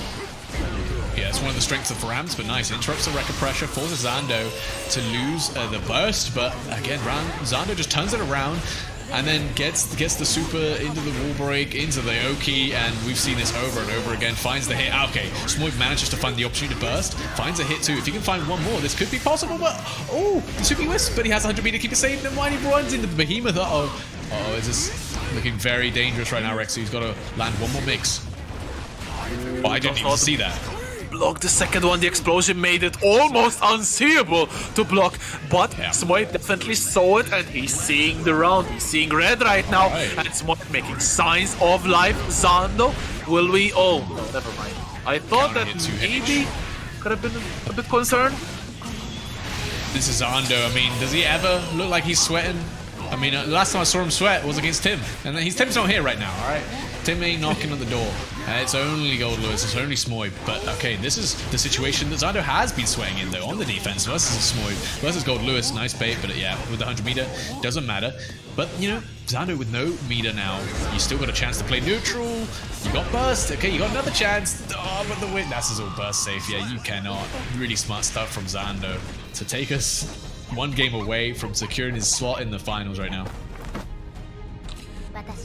Yeah, that's just, again, Smoib managing to get a little bit better, managing to actually close up the gap. But if previously, maybe the first 7 games, it was Smoib actually managing to get anything going on, this time it's Smoib managed to get something going on, but Zando has burst, and that burst is such a problem right now for Smoib, because with the situation being as honestly as desperate as it is, you cannot afford to go for burst baits, and the successful burst from Zando is just resetting every single good thing that is going on for Smoib. I mean, yeah, this is Zando. You ain't going to land much of a burst bait versus this guy. He's going to find the perfect opportunity to burst, and that's the problem, Gilya, right? This is what makes these kind of matchups really difficult for a character like Goldlewis, because, yeah, you can find your way in once, and you can lead that into a round victory, but when you got burst, you got to do it twice, and that's what's really the tough part right here, because, yeah, again, you whiff the one Behemoth, you have the PRC to keep it safe, and then Zando just 6Ps afterwards, gets the punish, and now is on set point, Rexu. Set point indeed of this first 210, starting off with a beautiful counter hit on that jump slash. Zando's offense a little bit slow this time. It's taken already 15 seconds for Zando get going. Good coffin swinging from Smoib. This time it's looking a little bit better in the neutral, but just as we say so, there's the 6P, the God button, and pushing towards the corner. What a challenge from Smoib. Oh, and then burst right back into the corner. The sword toss to catch the jump out. This is a lot of damage. Actually keeps the corner. I like it. Very smart decision making here. And with the burst, I don't think it's going to be quite enough to kill anyway. All right, yeah. But I mean, that's a really smart decision either way, because, right, yeah, sure, Smoib's got the burst, but he's not really going to get much of a chance to use it. He just gets hit once, but oh, the anti-out, the Behemoth. So much mean for Zando. You got to watch out, but he gets hit by the overhead. This should be enough to kill with the wall bounce on the Behemoth swing. Oh. That did not wall splat. We would have been in trouble. That wall stick was just, please stick, please stick, please stick. Yeah. And like everyone's hearts were just like a flutter. And right now, Smoib buying some valuable time. And right now, pushing Zando towards the corner. But again, the challenge with that far slash, that button is just so damn good, especially in this matchup. But hold your breath. He's dead. No, he's not going to go for one more mix. I thought he was going to, well, goes for the overhead, needs to get one more, but the gold burst, doesn't actually go for the 214H. He managed to control himself. The true combo is not true here. And not for Zando. The burst bait, this is going to do so much damage. Again, not enough to kill, but there's mix, there's meter, there's Zando, 1 point away from winning the tap dust. There it is, that's going to take it 10-2. Smoib looked like he could do it, had a chance, so close, but so far, right? Yeah, that was so unfortunate, especially the way it had to end like this. Obviously, mad props to Zando, but Smoib just an inch away from 9-3, so far away from potentially drawing up the set. But to lose it like that must be extra painful, because losing 8-2 and 10-2 in that round, which looks to be so much going towards Smoib. It's guys. I think the stream went down for a second. Looks like Sinjul's computer crashed. Happens. I feel like you know what, this tournament has been a blast. Not just for like I gotta make sure that our voices can actually be heard though. 1 second. All right, we are on, right? I gotta say, this tournament has been a bit of a rocky ride, but you know, we made do with what we can. I remember there was one of the tournaments that I played in myself actually, and Discord just went down right as the tournament started, and we realized just how dependent we were on Discord. We were like, wait, this is like what we use for everything now, and so no one can communicate with each other to get into games. So what ended up happening is the people on stream or watching the stream just ended up joining like a Zoom call, and we just organized all our matches from there. It was hilarious. But you know what? Sometimes you're going to get this technical difficulties show up, and you got to make do with them, you know, especially in this online era. It's going to happen. Yeah, I was on comms that day. It was not pretty at all. yeah, I remember now. It was kind of funny. To be fair, that was probably the best I've done in tournament in a while, because I got like 2 DQs. Nice, good stuff. Damn. Oh. All right, but now we're back. Should we continue talking about the prize pools, obviously? Because I don't think we mentioned that quite yet. And obviously, I started talking about the third place match is actually still quite important. So we're going to see, obviously, Zando and Barrybones in the finals. But we will also see Lament and Smoib battle it out for third place, and that is a very important game still, because there's still plenty to play for. If you want to let them know what are they playing for, Rexy?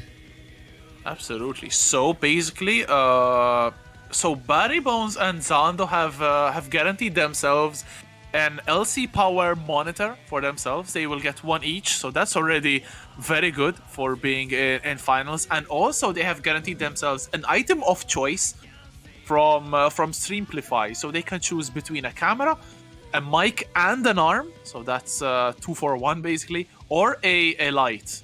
To choose from Streamplify's roster of items. So that's definitely a very neat setup. Yeah, Barry, you get the same prize. Yeah. Top 2 get monitor and Streamplify item. The third place then gets just a choice of Streamplify item, and there is a share of the Matcherino. By the way, we have a Matcherino. We haven't actually. Yeah, there it is He's a bit in different chat. Though. And as Sinjul is showing in chat, first place gets half, the second gets 35%, and the third gets 15%. And Barry, yes, you can get a new microphone. Thank God. We'll have to do those crusty interviews now with the banged up mic. No, I'm just kidding. But yeah, so a big shout out to obviously our sponsors for those prizes as well. Obviously, I think it's quite easy to have quite a big prize pool, and that is interesting in and of itself. It generates like a lot of excitement for the tournament. But I quite like these like non-cash prizes as well. It's a bit different when you've got something you genuinely won from a tournament, right? Something physical, right? Like the top 2 are going to be coming out with this LC power monitor. They'll be having it on their own setup, and they can be like, yeah, I won that at a tournament, right? And that's something sentimental in and of itself. Yeah, indeed. It's just also like winning stuff and having it on display. It's a sense of gratification, I feel, because like I won that actually. So it makes you feel that you're actually getting places and through a game. Also, I feel that's so damn cool that you can win so much through gaming, and this is why we love games, why we love doing this, why we love casting these events, because it just gets really hype, and seeing people actually winning valuable items like today. I think the total prize pool amounts to 600 or 700 euros worth of prizes alone. So apart from the match arena, which we can still contribute to, so that's just really, really hype, honestly. And obviously, that's just in Go Gear Strive alone. Challenger League's been doing a lot for a bunch of other fighting games. If you're a fan of, so obviously $700 in non-cash prizes just for Go Gear Strive, right? And then we're looking at 4 other games with the Exa. We got Tekken 7. You got Blaze Blue and KOF 15. So it's been a huge contribution from Exa, that's the one. I thought I was missing one. It's been a huge contribution from the sponsors, obviously. So thank you very much to them. But yeah, the Challenger League's been amazing so far, and there's still more to go. Obviously, this is still we've still got the finals for you, still got the third place match. But before all that, we had the stream go down, but that was a good opportunity for us to now lead into a break. There's going to be a short 5-minute break. There'll be a short ad as well, running while we just get ourselves ready. And I think you guys should definitely get yourselves ready for this for the finals right now. Yeah, grab a drink, grab something to snack on, because when we're back, we have third place playoff for that Streamplify goodie, and then the big one, the big first to 10 final. But stay tuned, guys. Small break coming up.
It took me 10 years to find the answers I made. I forgot about it in 2 seconds. I don't have anything that's really important to me. That's why everything is beautiful.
Can you hear it? The pulses of the living, the ironic rhythm is a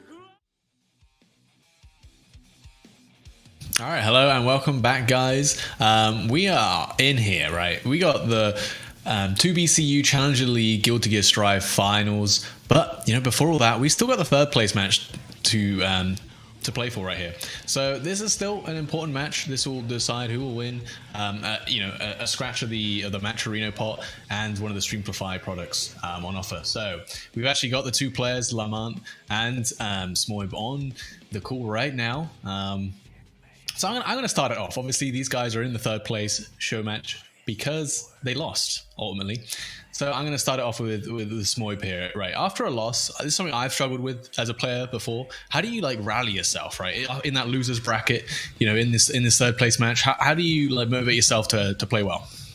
Oh well, I was salty for 10 minutes, but now it's over. I'm back in business.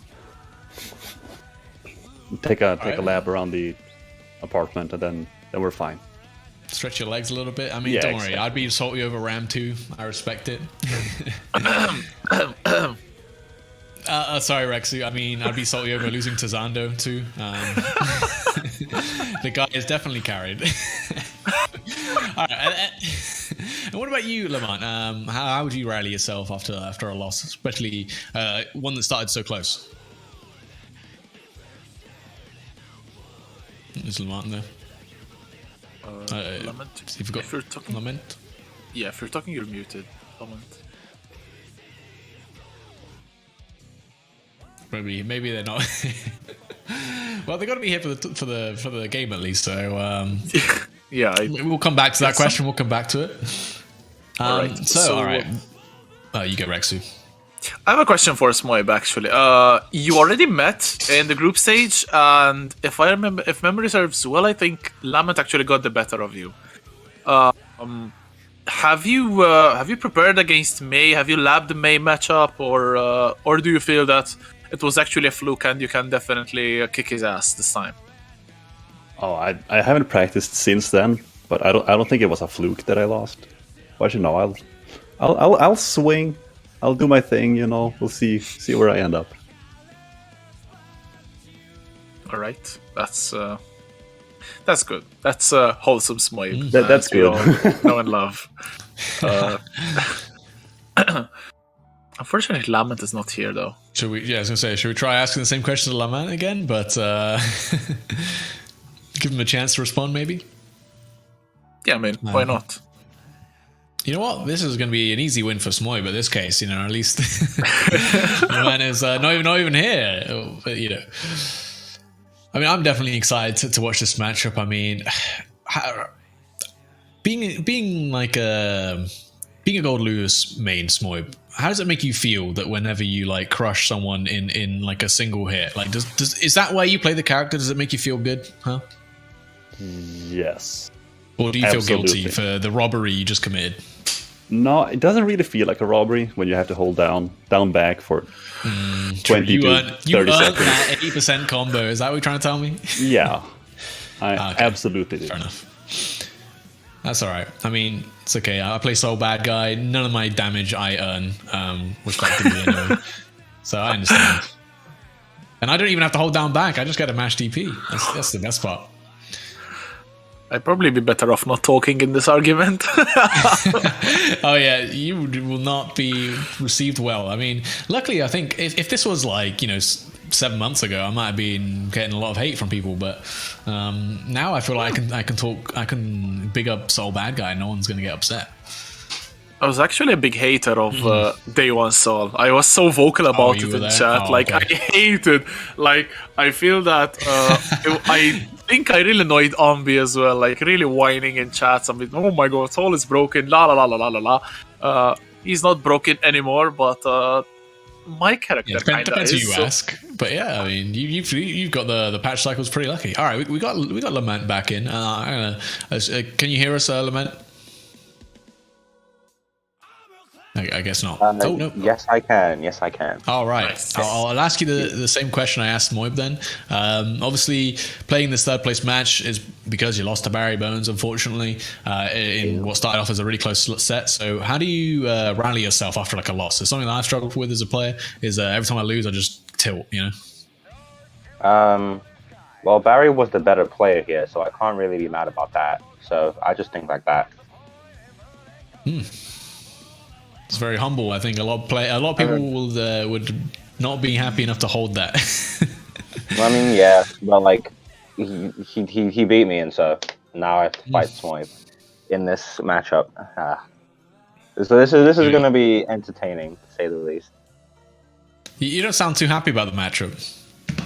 It's just very momentum heavy, and yeah, it's just going to be a wild ride. I can tell. Okay. I'll ask kind of the same question I did to Smoib. You already met in groups and you actually won that exchange. Does it give you confidence in this one, or are you still like going in like that never happened, going in kind of fresh?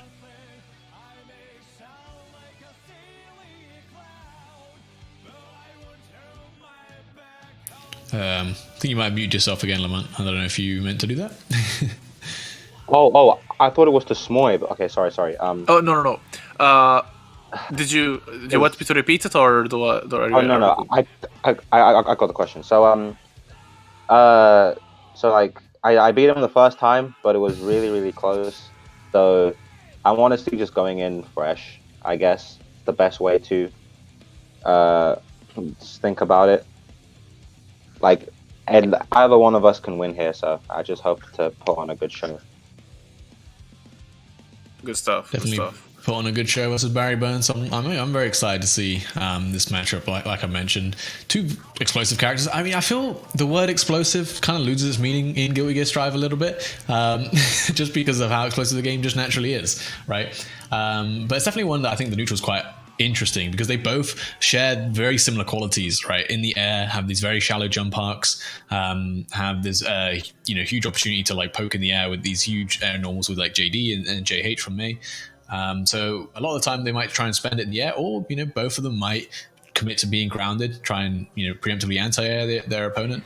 So I'm definitely gonna be looking forward to seeing how they decide to play this matchup. I mean, they both definitely got a better idea than me. So I'm happy if you guys are happy to go straight into the match. Unless you wanted to ask anything more, Rexu.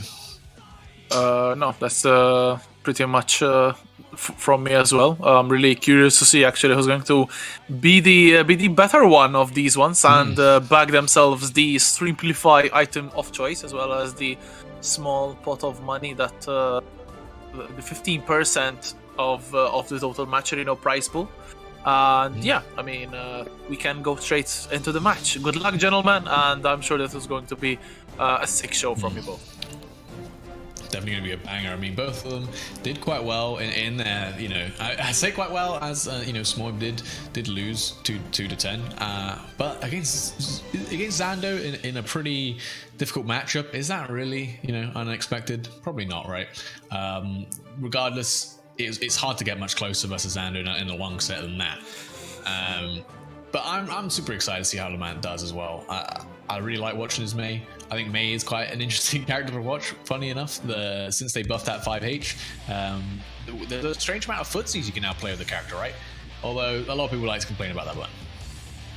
I feel honestly, Mei is one of those characters where the player affects so much how fun it is to watch them play, and so far only Slash and actually Lament are the only, honestly, Meis I like to watch play. And speaking of Lament, here we are straight the action against Smoib, and the Smoib immediately on the offensive swing in that offense, and Lament forced to block, although that overhead will not be blocked. See, and is this the first round for Smoib?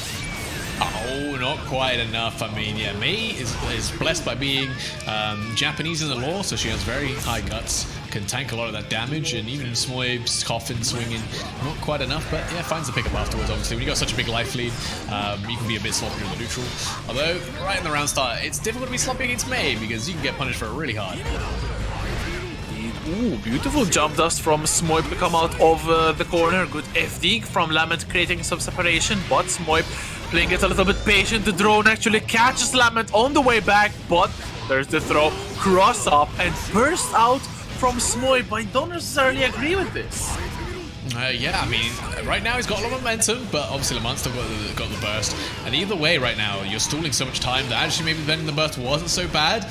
Lament find the post YRC situation in his favor.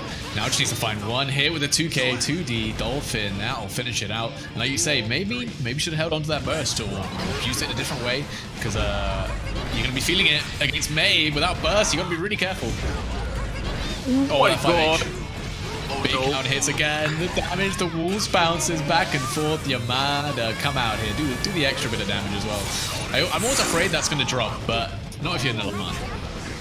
I mean, Yamada is just so slow. It's obviously really scary to be the Mei player trying to see if it's actually going to hit or not. And speaking of hit, Lament definitely got the important hits after the wall break and getting that very first game. Although, one thing to note is that it was so much more close than the previous ones. Not even a perfect was had in these opening rounds. And that's probably a good sign of how close it's going to be. Yeah, I mean, Lament mentioned how momentum heavy this matchup was going to be in the pre-fight interview, and you can kind of see it right now, right? Smoib in that first round had all the momentum. Lament in the last two, you know, carrying away with it. But obviously, both these characters lacking a little bit defensively. So having the momentum, having the offensive pressure is going to be huge in this matchup. But that means you can't lose neutral. That's the important part. Neutral's going to be the most important. But when both these players are just absolutely running in and swinging, there is no patience. They want to get past these games quick. Of quick, definitely a very quick start from Lament, although the damage has only been inflicted by Smoib. Good FD, but you're not going to be getting a lot of space because Smoib is going in and locking you in the corner. Look at those coughing swings, no meter left for Lament. This is so bad, but oh my god, the guts on that 5H, and Lament is free from the corner. Yeah, free, but for how long, right? You got so much little life, but so does Smoib now. That can't hit 5H, forces the burst immediately. There's the Skyfish, there's the drone even, and Thunderbird helps him convert the combo with the Behemoth. Alright, and now Smoib manages to clutch it out. Didn't have to spend the burst though. That's very important because now there's no burst to save you from this. Indeed. Oh, again, Yamada coming into the action, joining a little bit of stream time as the hard knockdown for Lament continuing. Smoib guesses wrong on the jump in. Oh my god, challenging. But oh, there's the coffin once again. 5D into the clash. Oh my god. 5B3K manages to fly into the dead zone of the coffin. Yeah, when you're too close to Goldlewis, the coffin doesn't actually have a hitbox on some of these behemoths. So you got to be careful. You got to make sure you choose the right behemoth. Oh, but the preemptive 2H anti. Yeah, that's so much damage. BRC forward to poking with that low. Oh my god, but what a beautiful back throw from Smoib, going for the jump burst out from Lament, but still stuck into the corner. Smoib has 1 bar of tension as well. Resources are all in favor of Smoib. Goes overhead again for the last time. Oh, almost enough to kill. He went overhead 3 times in a row. Lament just blocks every time. And wow, the JD outpoking the fast slash. I mentioned how both these characters have really obnoxious jump in normals in there. You can see you can't afford to whiff versus that JD because it can punish you from very far away. Indeed, and Smoib's, or rather Goldlewis jump D is just such a hard button to even anti-air. It's so active and it hits so low to the ground that a conventional 6P would probably has to be perfectly timed and not on reaction. Absolutely, it has to be preemptive basically. For sure. I mean, you have to like I said, a lot of this match, both May and Goldlewis here have very good jump in normals where you have to be a bit proactive in the anti-airs. You can't just sit back and react. You have to send it with the 2 H's, those big behemoths to cover that airspace, because otherwise, you know, you're going to be struggling to anti-air. And I think that's why both characters here are sort of relegating themselves to the ground because they don't want to commit to getting blown up in the air. Speaking of getting blown up, definitely something that Lament is suffering. There's the super breaking the wall, breaking the health bar as well. Big damage from big man Smoib. I felt that in my back. That broke my back, man. That was a lot of damage off of just the 1 hit behemoth into the shiste to break the wall. Oh yeah, that big overhead behemoth, that's super plus. Nice challenge with the dolphin though. You gotta be afraid. There's certain ranges where you have to challenge Smoib, right? You can't let them go away with just spamming plus behemoths after plus behemoth. Setting up the drone YRC from Lament. Oh my god, the 2K actually whiffs, and Smoib though, unfortunately, still getting counter hit and locked in the corner, backing away. This is quite unfortunate for Smoib because they had a little bit of a good positioning, but ended up retreating into the corner. Okay, beautiful challenge though. This is where Smoib can inflict some hurt. Yeah, there's a lot of Oki here. I mean, there's the burst, there's meter for Lament. He should be okay defensively here, but for how long? The YLC's blocked, not long enough. The bait on the burst, he baited that from downtown. He's had all the time. He let that close slash almost completely rock before jump cancelling it. That was really nice bait from Smoib. I mean, like I said, a lot of these good players, they'll wait that fraction of a second longer than a normal player would, right? Before using that burst. Smoib's just that 1 level ahead, and he waits just that little bit longer. Yeah, it's just so how do you call it? Like, it's already really hard to eat burst with the jump cancel. Whoever has tried knows what I'm talking about. But to delay it like that and getting the fruits of your labor. Yeah, absolutely. Very hard call out. Although a little bit telegraphed about the burst, so very good read. Yeah. Very good knowledge from Smoib. And now they are in the lead at 2-1. Yeah, taking the lead, but Lament is not happy with that, right? Like I said, this is Shark Week still, right? They're smelling blood in the water.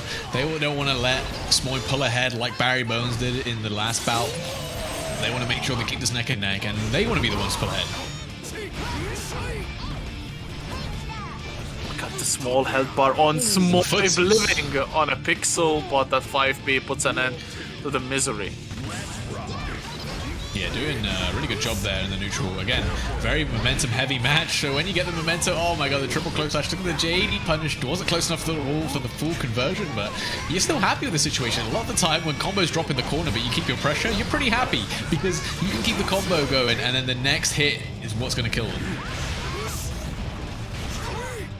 Indeed, but Smoib fighting hard. 2 bars of tension for Lament. This is so risky going in, but Smoib undeterred. YRC and 6k into the RC. And I think this is going to be a dead Smoib. Of course, it will be beautiful. Extension of the combo for Lament. And again, we are tied. 2 games apiece. There we go. I mean, with 100 meter, you could be really dirty with this game, right? YRC, make yourself super plus, and then just hit raw overhead into RC confirm into the wall break combo, and it will kill if you're low enough on health. I mean, that's why I think Lament likes to save all that meter. You rarely see this guy FD, and versus Goldlewis, that is obviously a very scary prospect, right? But he's happy, he's content, as long as he's not forced to block too many behemoths. He's happy living on just enough health to survive any hit, and then having all that meter for the really dirty mix. Yeah, I mean, imagine not FDing Goldlewis. That would definitely be a ticket to 50% of your health. Oh my god, the short you can actually pick from Smoib. I think that's a Zim, but I see it with so many times. You call that? Is that the behemoth sure you could like? Yes. That's actually hilarious. I like it. You know what? I actually originally, when I was playing Goldlewis when he first came out, I thought that was actually going to be his best anti-air, like the TK behemoth. Turns out I was horribly wrong. Getting that burst out, the drone clipping Lament and getting the explosion into the corner and has to defend. There's the FD which we talked about, otherwise you would already be dead. Good blocks from Lament, escaping the corner, resetting the corner situation. This is looking good. Oh my god, the challenge coming in for the run-up throw. 5H over there, 6H. There's the beach ball. What a 5B from Smoib, cancelling it into Coffin. Like you say, yeah, you can hit the beach ball. Not many people know this. The beach ball is just, if it dies to all hitboxes, and you get a cancel out of it. And Smoib knew that.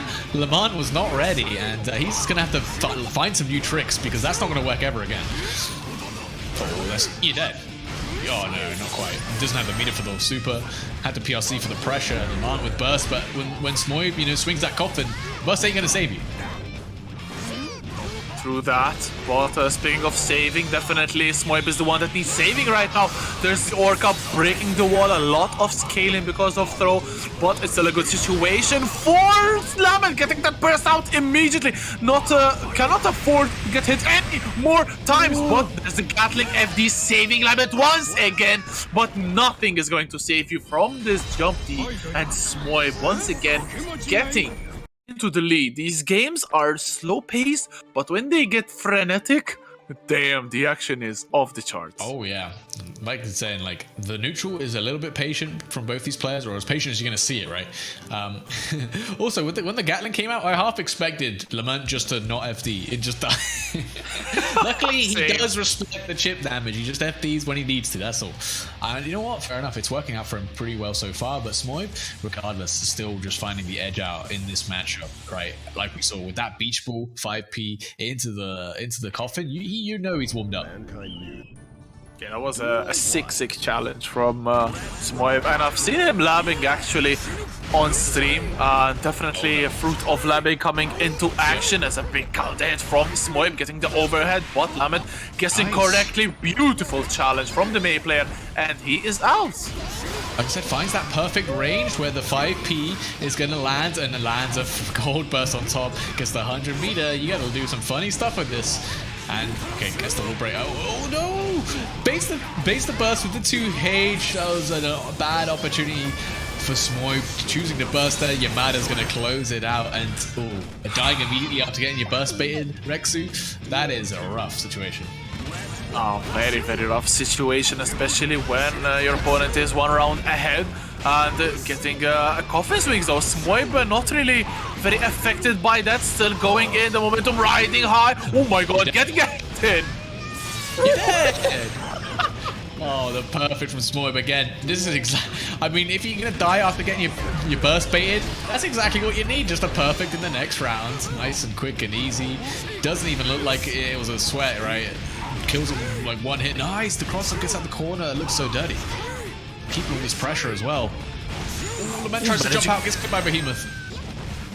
Damn, and that gets an immediate wall break. Maybe unfortunate for Smoib, who could have gotten more pressure at the corner, but Lament is free, although not a lot of life left. What a jump snipe from Smoib. killing off with another Behemoth Typhoon, and Smoib goes 2 games up this time. Oh, last time Lament found themselves 2 games down. Barrybones ended up just winning 6 straight games. I mean, Smoib winning 8 straight games seems slightly less plausible, but it wouldn't be the craziest thing that's happened. So Lament's gonna have to try and adapt. I mean, I think he's doing well contesting the pressure, but he's been caught trying to jump out at a certain range a bit too much, right? You gotta eat one more behemoth before you're allowed to do that, and perhaps maybe use that FD. It's just punch and kick. You hold the 2 buttons, you hold down back, you create a little bit of space. You know, it's not free, but it'll definitely help you in this matchup. Without a doubt, it's just against Goldlewis, you just have to FD. That meter is just a resource which you cannot spend all on attacking like you can do against other characters. But speaking of attacking, 5H, big counter hit. Smoib forced to use burst immediately to not lose 70% of life. Yep. I mean, good use as well. Gets some momentum going as well. The PRC makes this keep. He went overhead 4 times. The 5th time finally lands. And Lament lives with a tiny bit of life, but sometimes that's all you need as Mei, right? When you can get these openings, gets the wall break immediately. Not exactly what you want, because Smoib with impulsive bonus, a lot of meter. Oh no, never mind. That's exactly what you want. You get the neutral exchange afterwards. And Lament makes a comeback. Makes it look easy. Damn, that combo definitely made it look easy, and then winning the ensuing exchange, and Lament gets another round on the board. 1 more round to cut the deficit by half, and 5H is surely an excellent way to start off. Beautiful far slash as well. Smoib maybe getting a little bit nervous, pressing a little bit too much of buttons, but there's a block on 6k, although now Lament pushing forward on the accelerator. Oh my god, what an air challenge. Yeah, just a reversal air behemoth right there to snipe Lament, trying to get the jump in pressure. Really important because you need to hold on to something to get some momentum in this round. Wow, I really like that decision making, setting up the drone, keeping the corner. Lament gets the YRC though, gets the pressure going. There's the plus dolphin, a bit too slow on the challenge. Gets counter hit for his troubles, and Lament, alright, does not let this one slip away from him, not this time. Not this time, says Lament, indeed, cutting off the deficit, and is now back at only 1 game below Smoib, and it's going to be very interesting now because we've seen both players actually getting some momentum on the game. Smoib arguably getting a little bit more, but right now Lament is with the one riding the momentum. A good couple of rounds from them to maybe show a statement of intent that they are definitely not willing to take that 4th place and miss out on everything and the goodies. Remember, these 2 are playing for 3rd place and an item of choice from Streamplify, be it a camera, a mic and stand, or a light. So definitely something to play for. Definitely these 2 are putting it all on the line here. Yeah, I mean, there are rewards for winning this. There are more than just rewards. This is the clout, right? You're going to be winning, you're going to be at least coming 3rd in the Challenger League, which is going to immortalize you to some degree, right? You know, in the coming seasons, things like that. You're going to be coming in here thinking, yeah, I got 3rd last time, maybe I can do better next time, right? And that's kind of what you want. You want the podium finish. Even if the rewards, you get not quite as much as first 1 and 2, it's still something. Definitely, and something is better than nothing always. What a BRC from Smoib, unfortunately not fast enough to punish that 5H. Oh my god, air coffin going in, another coffin, and that is a beautiful comeback. This time from Smoib, they've been robbed so many times that this just feels like justice. What a trade to start off the round though. I mean, we asked Smoib before this match, does he ever feel bad for robbing people with this coffin, with the damage? No, this guy shows no remorse. He feels nothing. This guy's a Terminator. The swinging showman is doing nothing but putting on a show. But it's hard to put on a show when you're on the defense. Oh, no way! The reversal command grab straight out of... He's copying me, Lament. That's mine. Oh, into the Orca. Nice. I love that. I really like it, When I see someone do that, that means they woke up, they chose violence. Damn, that was an insane call out from Lament actually to go for the throw, and actually worked out as well. It's duel number 3 once again with Smoib restored to 2 game difference, or will Lament actually tie things up? It's looking like the former right now. The 6P will whiff, and Lament gets a shot at the fighting, but Smoib once again restoring the neutral in his favor. Oh no, the backdash is caught. Yeah. It is caught, and now you gotta hold all this pressure. The plus dolphins, look at that risk up. Not that it matters. You got no health, you can't jump out. Not when that big 6S is being charged up in your face, and maybe tries to poke out with that JD, which is pretty big. But is it as big as Mezanka? Not today. Not today, indeed. All right. I mean, that takes Smoib back up to 2 games. Oh no, wait, did Lamont win that one? Oh yeah, Yes. of course. Oh, I'm losing it. I saw the avatars and I got juked. We're dead even now at 4-4, right? If I'm not mistaken. Yeah. It's 4-4. It is 4-4. It's even Stevens as it can get right now. I don't know. We're almost halfway into the set, Rexu. What do you think? What do you think of this matchup right now? Obviously, Goldlewis has some one-sided matchups. This is definitely not one of them. Oh, for sure. This is neck and neck, and both of these players are so skilled as well, which makes it for an even tenser matchup. Oh my god, look at all of these counter hits going back and forth and back and forth. What a response from Smoib, getting the Gatling out, but up Dolphin on wake up from Lament. This is such a scrappy round. Yeah, these guys, 8 games in, they're banging on their chests. They're going full-on gorilla mode right now, mashing these buttons, and you know what? Why not? It's working out. Sometimes you gotta get in the mud, you gotta roll in it too. Alright, and now, I mean, I'm liking these round start options from Lament as well.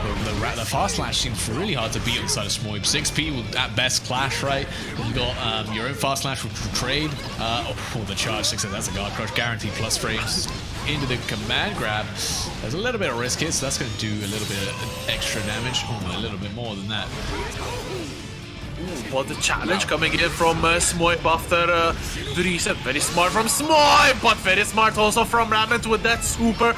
And now last life left for Smoib, trying to go for that 5P challenge clash once again, but this time mistimes it, and Lament gets the round and dances on him. Damn, the pop. Damn, it's not. I mean, I like these round win animations. Normally, people just be skipping into the next round very quickly. You don't see them, but I like it. I like that. Maybe a small water break from Lament. Hey, gotta keep hydrated in these sets, man. Don't want to get too salty. There's a burst from Medium burst. Smoib.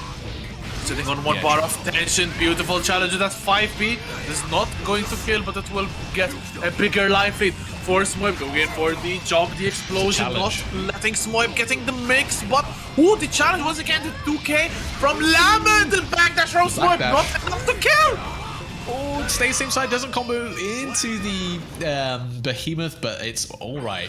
The JH manages to clip Lament there. I think he expected like a JD there. You can tell by how preemptively he threw out that 2H. But Smoib just a little bit smarter, holds it off, goes for a JH instead, and manages to clutch out the round. And now again, still very even, 5-4. Although Lament was also in this situation before, right? They were 4-4, then 5-4, and then it's 6-4, 7-4, 8-4. It quickly slipped away. Indeed, this is where it all broke away from for Barrybones against Lament. Will Lament now break the curse of the 4, or will they just sit here and watch while Smoib just gets the big W, starting off with that 2S into another 2S. Smoib unfortunately challenging it and getting a boatload of damage at their expense. But speaking of boatload of damage, no! Again the Orca, wake up super. Lament not respecting the Swede at all. Another one, right? And these are the reversals. Oh, one right back. You know what? That reversal super fully churned. This guy makes better for a living, Rexu. Oh, and the cross up as well. He turned this game around. Just kidding. Reversal throw. That's gotta sting. Oh my goodness! Oh, these guys are swinging. They gone full monkey mode, and that's what it's all about. You know, when you're in games deep, sometimes you got to rely on your instincts alone.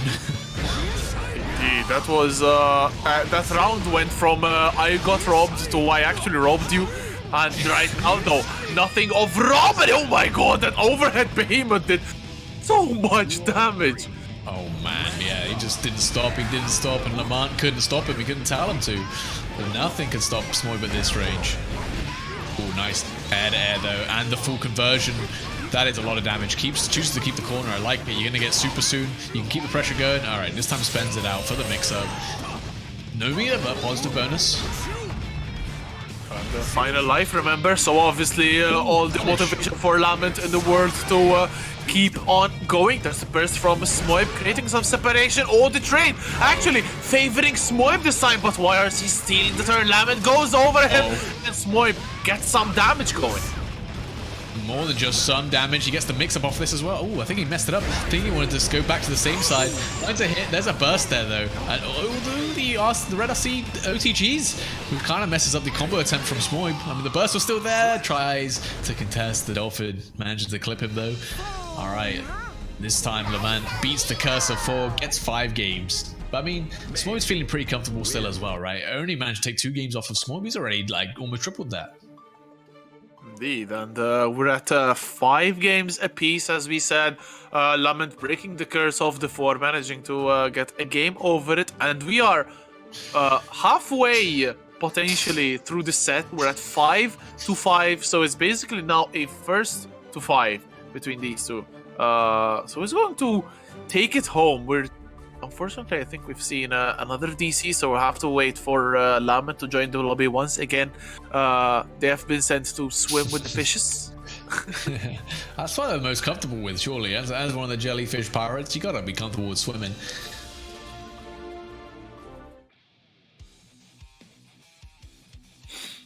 Although I gotta say, I mean, is it going for the full 19 games, Rexu? It could do.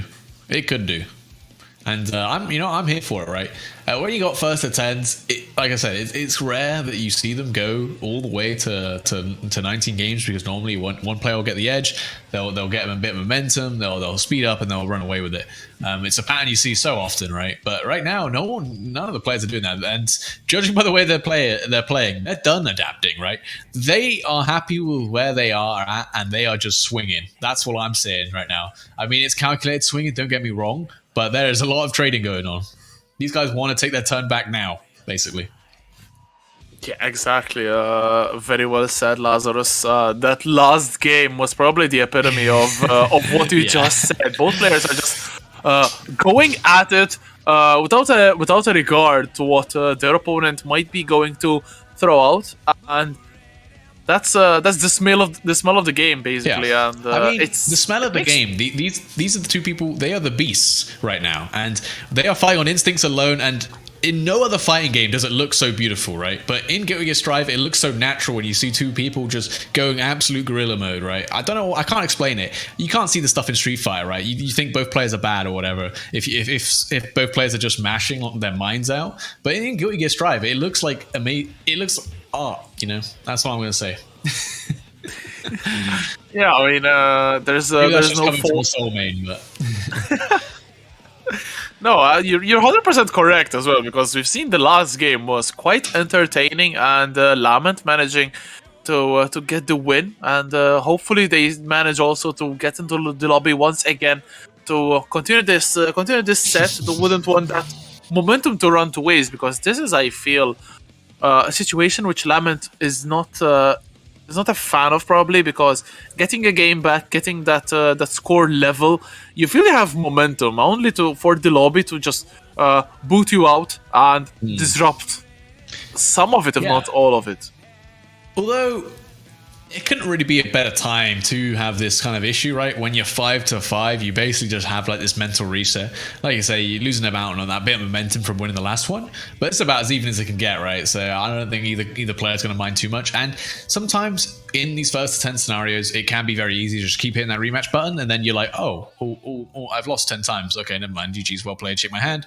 But now you got a bit of time, maybe think about the matchup. Maybe you're like, I was mashing a lot last round. Maybe that didn't work out so well, you know. Maybe I got to calm it down or whatever. I mean, not unlikely, but hopefully we'll see some adaptations coming in here. There's a matchup that I'm sure not many people are familiar with, right? Unless you main Goldlewis, you're not really going to see too much of him unless you are, top 8ing a lot of tournaments where Smoib just happens to populate every tournament. So it's kind of weird, right? When you do have like this unpopular character in general, but one of the top players in your region plays him, you got to learn the matchup. Yeah, exactly. And I feel, although not to that extent, May is kind of similar. I don't think there are a lot of top level Mays around, although there are a couple, and those couple are insanely strong. We have Slash, who is just a beast. Of course. We have Lament, who's burst off the scene very, very recently. I doubt they were entering tournaments as recently as like December and January. I've really heard about them very, very recently, and they're doing bits in tournament. And Bella as well, who is of course, a sick May player coming straight from PlayStation, and it's a joy to have them on PC as well. So I feel, apart from those, we don't really see a lot of very good Mays. Although there's others who are on the road to getting a top placement for themselves. But I feel on the level to compete with the top 8 regulars, I feel that there isn't a lot from these players. So obviously it's quite hard for Smoib as well, I feel, to get that experience. But obviously then Goldlewis is just that much harder to fight, as well as good Goldlewis is. Fortunately, though, like Guilty Gear Strive is that type of game where you don't have to have 100% knowledge of a matchup, right? If you've got a decent idea in the neutral at the very least, if you win neutral, a lot of the time, it doesn't matter who's on the other side of the screen, right? It doesn't matter what character they're playing. If you're Goldlewis, you're going to be hitting them with a behemoth every time. And unless they got like moves like a DP or something akin to like a Soul 6H, you don't really have to adjust much of any of your pressure. You can just keep running your train. And then if it hits, it hits. You're going to do 80% no matter what character they're playing. So I think Guilty Gear Strive has the benefit of being like anime kind of like that, where offense is so good that you almost don't have to interact with your opponent as much as in other games. For example, I've been playing a lot of Street Fighter recently, and in that game, something that turns you away a little bit as someone who just joins the series is there's a lot of characters. And not only is there a lot of characters, but there's a lot of matchup knowledge you have to know because you have to interact with your opponent just so much more than you would in something like Strive.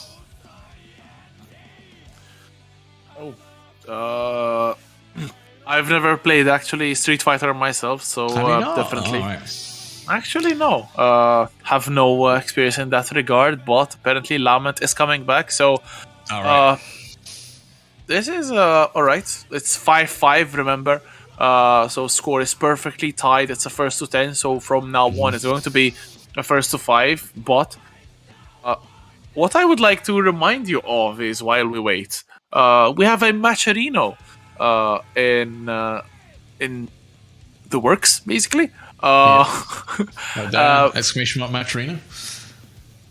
Exactly. There's only 4 codes left, so very little to go. We have a prize pool of $23.08 lying in wait, and we can boost it by another $1. So we can get it at $24. So a small chunk of money, but nonetheless still something. And this will be split between the top 3. So feel free to, if you want to add from your own pockets. It's obviously not obliged at all, but it would be very much appreciated. Oh, thank you so much to BioN21 and Tale of Friendship for claiming the code. Tale of Friendship. Damn, what a wholesome What a nice name. name. Yeah, right. Yeah, and of course, there's other ways to support. You can obviously make a direct contribution via donation if you feel comfortable doing so. There's also obviously the sponsor quests over on the right-hand side, and a lot of these are fairly easy, right? I always click the ones that just like visit link because you just click it and that's it, right? That's all. It's literally easier than claiming a code itself a lot of the time, and those add a little bit to the Matcherino as well, and I'm sure all the players will greatly appreciate it today. Yeah, indeed, and there's even liking YouTube videos. I mean, as simple as that. Obviously, really easy, and it contributes to the prize pool as well. So why not go for it? It's really such a good incentive from Masher, to be able to contribute in the easiest ways possible, and most of all for free. Yeah. I mean, right there, one of the sponsor questions is to follow Diaphone. Diaphone's are a really great personality in the fighting game community, and a very strong player. And if you play Guilty Gear Strive and you play, you probably heard of them. But even if you don't even play Strive, you've probably seen them a lot as well. They've played a lot of other fighting games.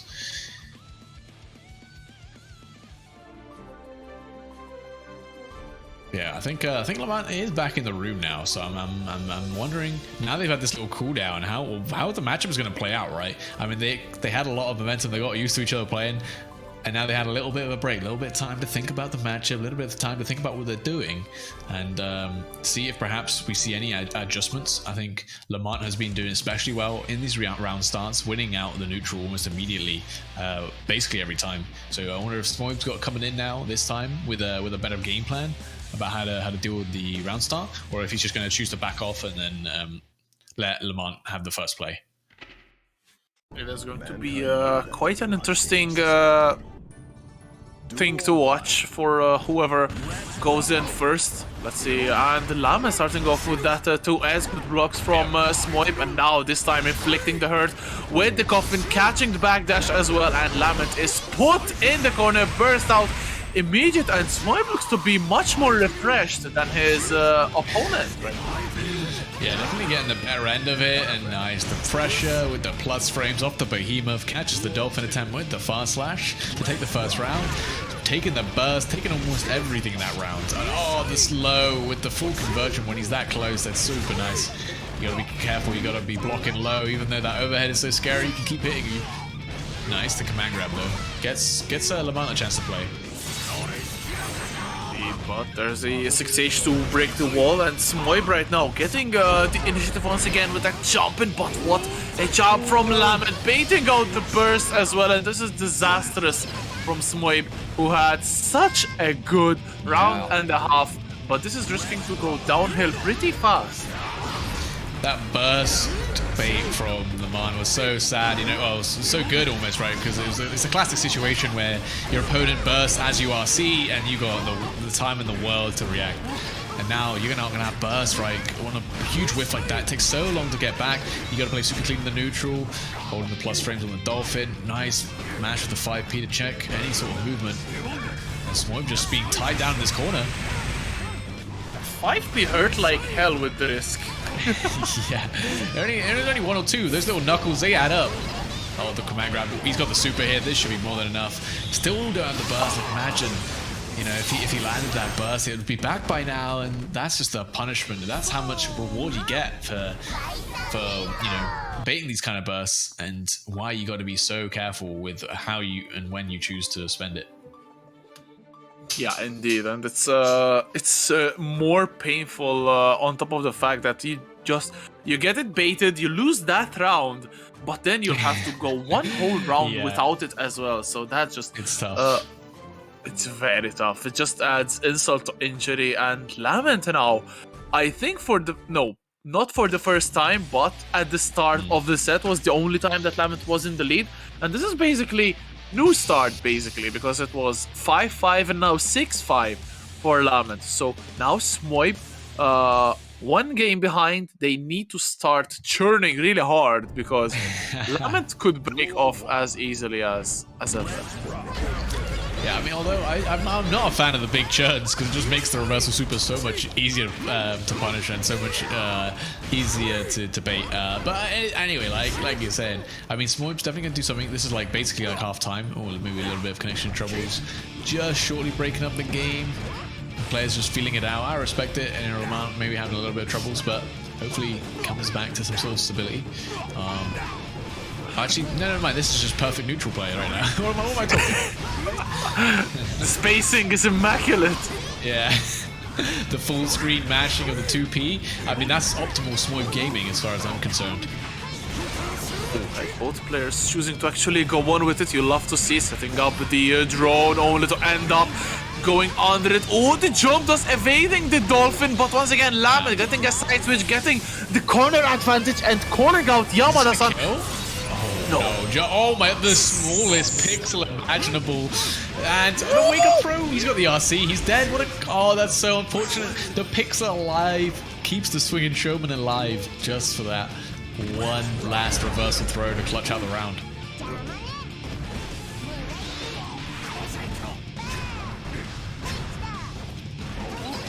Pressure coming in. This time, Smoib has to be blocking PRC. Oh, no. not. Oh my god, gets opened up. That was a lot of risk. That could, I mean, this is again a lot of risk, but you already lost all your health. So it does have burst, but I mean, it'd be a bit of a gamble to spend it right now. Oh my god, you can't be counter hit by that fast overhead. He gets this conversion off of it. Has to spend the burst, not to deal with the Oki. And now he's still got a chance. Okay, Lament finds a hit. Can he keep this burst safe? I don't know. I mean, Smoib might not even get a chance. He's got to have the burst. Nah, okay, saving it for the next round. I respect that decision. Absolutely very smart. That's bursting right there. Could have been absolutely suicide for Smoib. Oh my god, the FD sending Lament so high.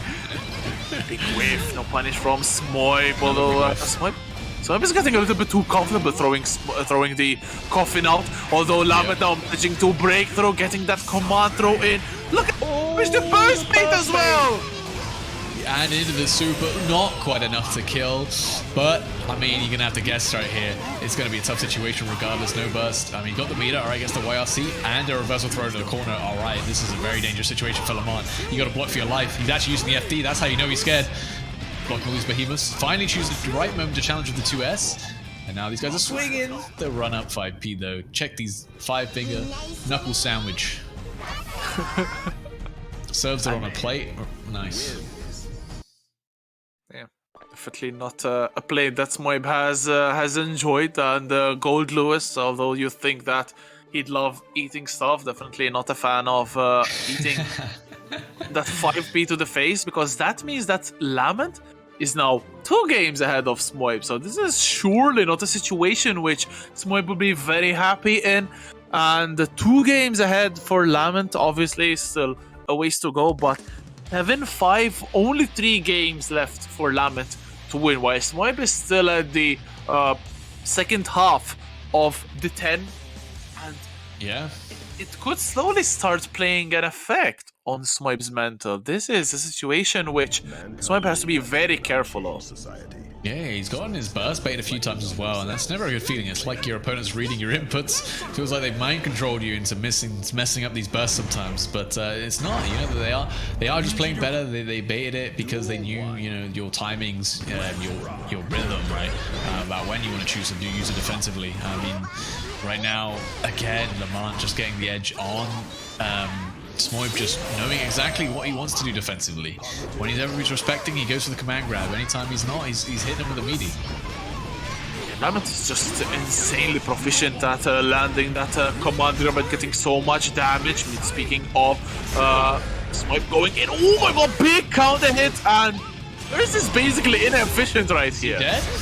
He's dead. Oh my god, what? He got hit once. The rest of that damage, he never got hit. It was all just chip damage, adding up until that one hit from the swinging showman coming in. I mean, like we said, Smoib, he feels no regrets. Nothing for that robbery. It must feel so good though, seeing Mei dying with the damage that she is generally inflicting. Speaking of the damage. Of robberies. Right there, we see another one from the Jellyfish Assassin, stealing it like it's part of their job right now. And that was a hell of a round as well, to fight back after being robbed so hard in the last round. Doing sick amounts of damage, we'll love to see it. Smoib going with that dash up throw, and now locking Lament into coffin, swinging pressure. This will be a round for Smoib without a shadow of a doubt. Beautiful execution from Smoib, who gets 1 game off of Lament and only is 1 game between the 2. And it's getting to the nitty-gritty right now. Once again, yes. It's getting close. Slowly locking Lament in the coffin with the alien right now. I mean, 4 games away, Lament 3 games away, still with the lead. Definitely still has an advantage here. But Smoib, you know, definitely looked very strong in that last round. Offensively, I mean, this guy never doesn't look incredibly strong. And so normally it's up to Smoib to defend well, and I think he has been defending reasonably well. And Lament definitely is looking quite dire on the back foot, right? When they are forced to block, getting counter hit maybe a few too many times, trying to challenge in the wrong places. We've seen that he can do it though. We've seen him challenge at the right times and at the right ranges after blocking the correct behemoths and stuff, just like right there. Runs up, challenges the 2K 2D. I like it. All the trades. Interesting trade going in with that jump dust PRC to keep the momentum. This time the burst coming in from Lament a little bit delayed to ensure that Smoib does not go for the bait.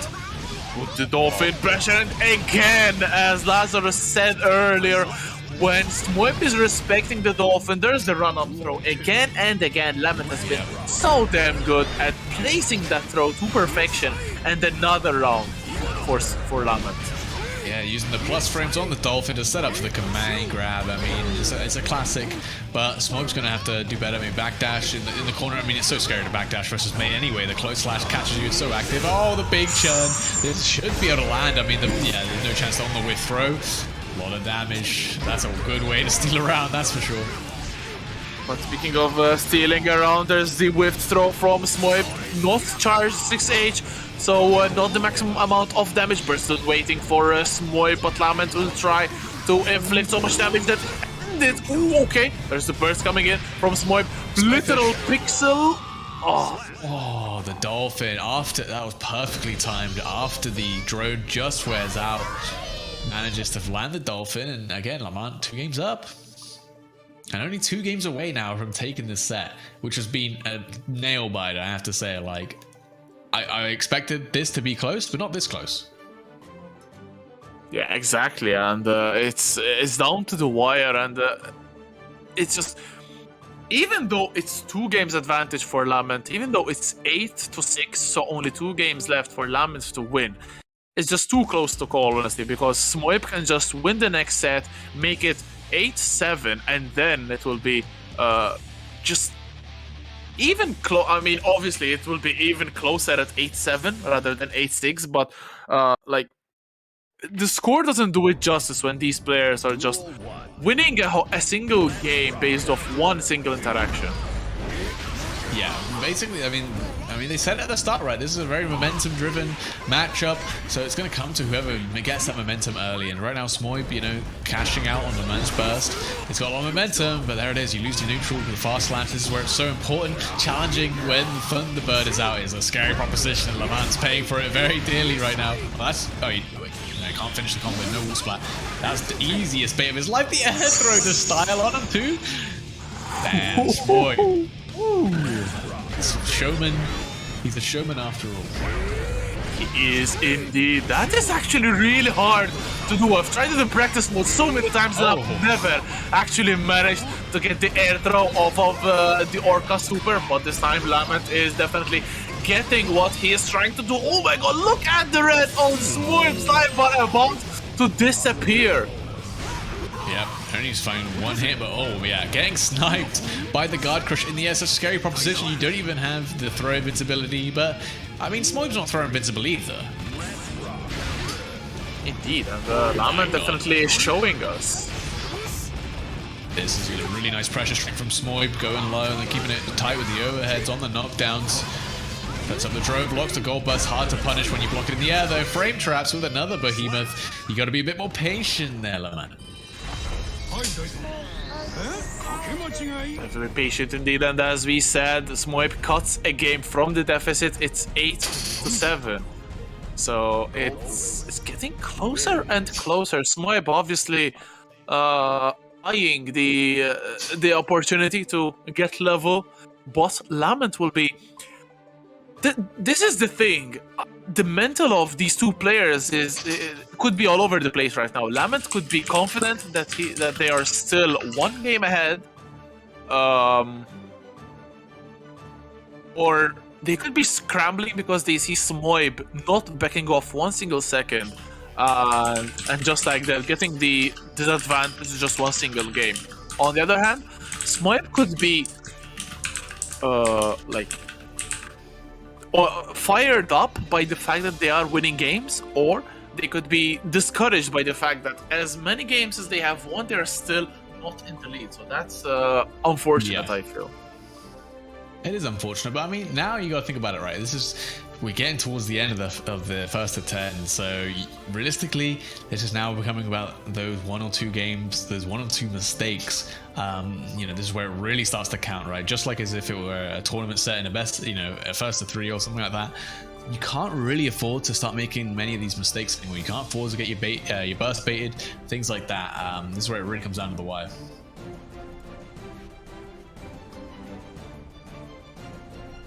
As we are waiting for game 16, actually, to start off. 16 games already? Indeed. That's feeling good. Yeah. It feels so much shorter when you're into the action, but Oh yeah. When you're actually like, I'm sure. Have you done like a first to 10 with someone Rexu? I'm sure you have. I've actually done a series of first to 20s actually with really? Pinhead. Yeah. Oh, how do those go? By the way, I haven't seen Pinhead in a little while. Hope he's doing all right. But how? The first one was 20-0, obviously. Then I got 21. Obviously. Oh, nice improvement though. That's. I mean, to you, right? Yeah, yeah, absolutely. Then I got a 24, and I was really happy about that.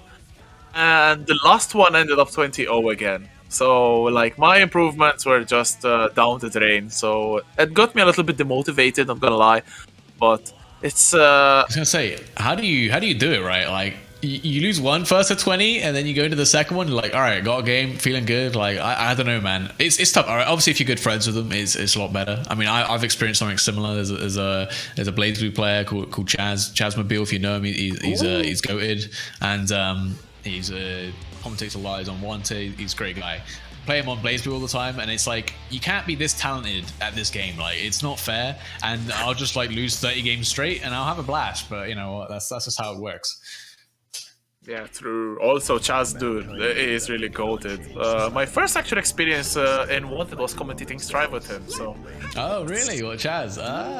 Yeah, I know he does do Strive. He hasn't played it much recently, as far as I'm concerned, because I think his laptop can't run it. Anyway, what is running right now is these guys, they're running it right back after coming back. A little bit of a break. Coming in 8-7, Lament with the 1-game leads. Not with this round lead though, as this is going to be ending very shortly right here with the wall splat. Yeah.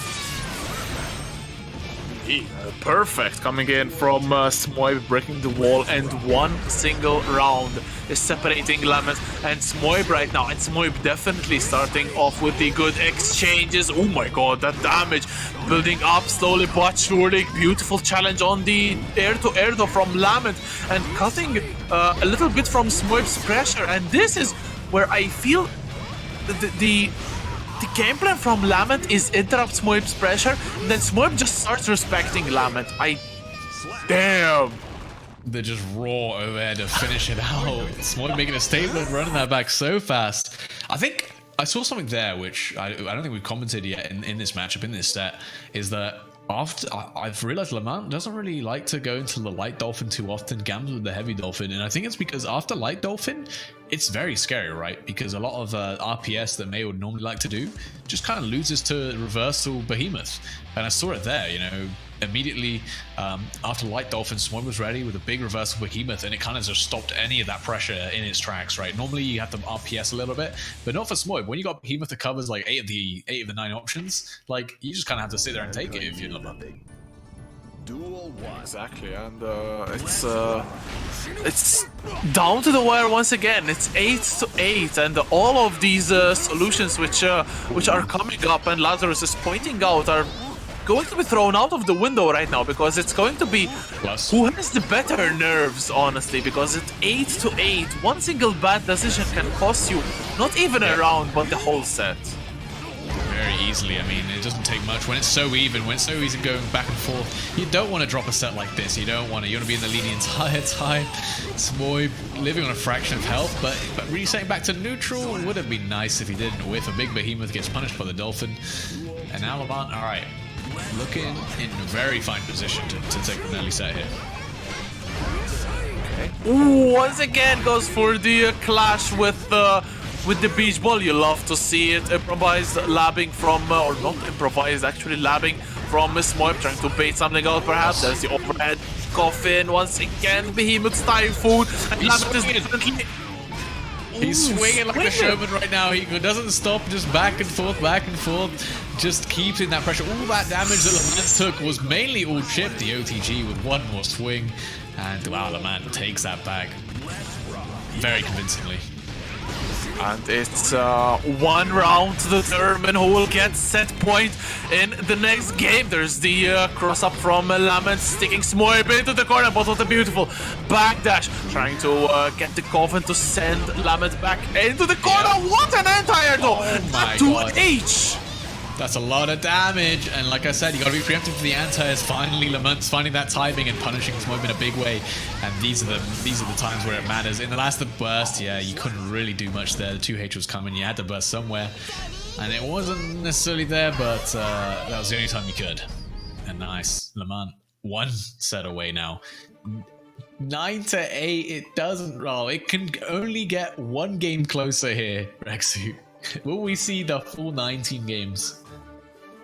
It's that is definitely maybe the dream for Smoib, not for Lament, who most probably wants to just close the set, and it's probably the wisest decision to close the set out as fast as possible, because we saw Smoib getting 2 games quite convincingly. You don't want Smoib hot on your tail. Honestly, this is Lament's chance to secure themselves 15% of the prize pool, as well as streaming equipment of choice, and definitely with the perfect start for it. Smoib has already wasted that burst as this, and is defending in the corner, although that coffin coming out swinging and cutting him some distance. Yeah, we said that these mistakes add up, and that whip burst is certainly a mistake forced by Lament. And, you know, in this what could be a last game, losing a burst like that is huge. And well, luckily he's fighting really well back in this round.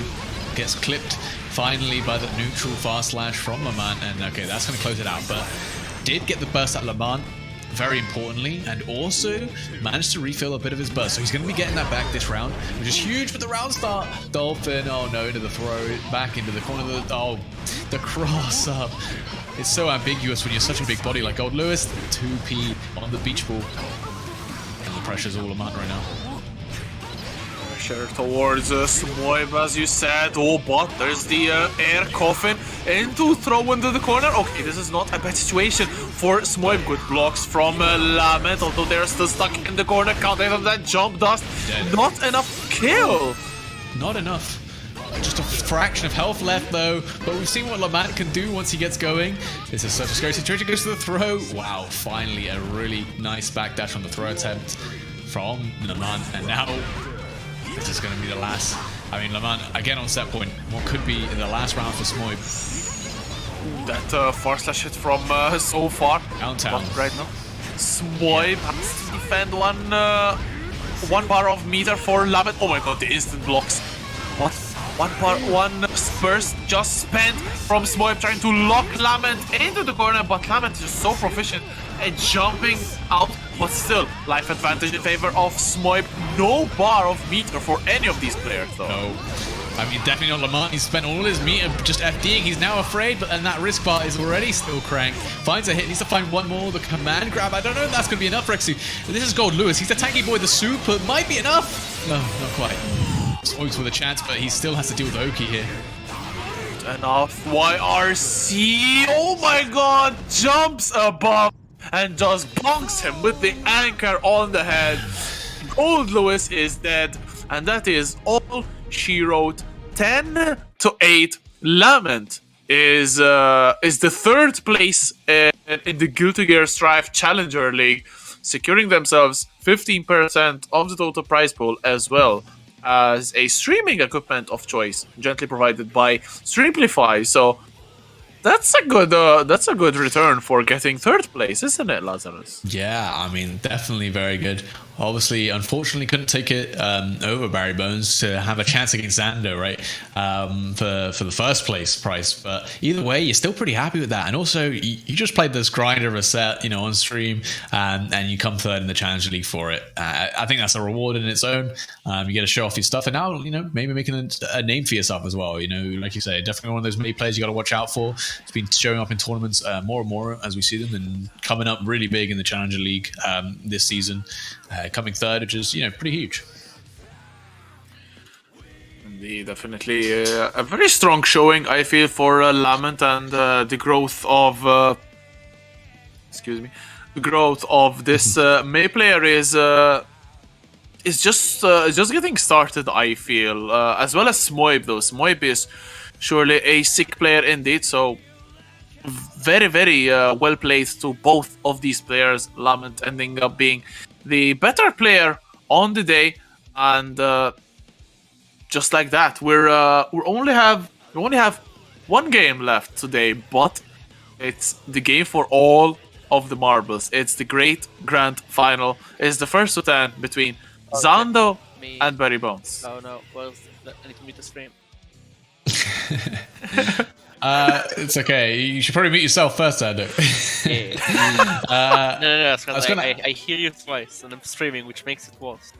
Oh no. Are we doing a break before grand finals, Jan? Or we? Okay, yeah. So before all that, we are just gonna have a really quick ad where we can prepare ourselves for the interview with the final, the final entrance here, and we can get the grand finals underway for you guys.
Right, so we are back. Thank you for sticking around, as we are just waiting for the Bones to come for a very, very brief interview just before the game goes live. Remember, it's the final game of the whole season.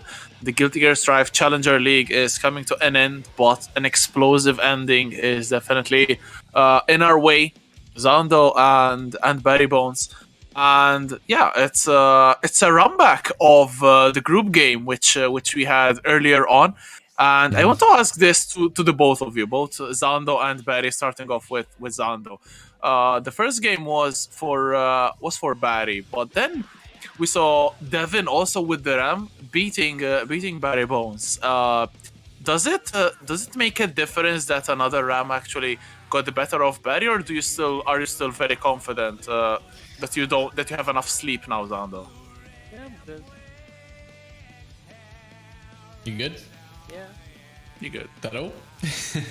He's good. He's good, guys. I mean, if Xander says he's good, I'm probably gonna trust him. No, absolutely. I'll do my best.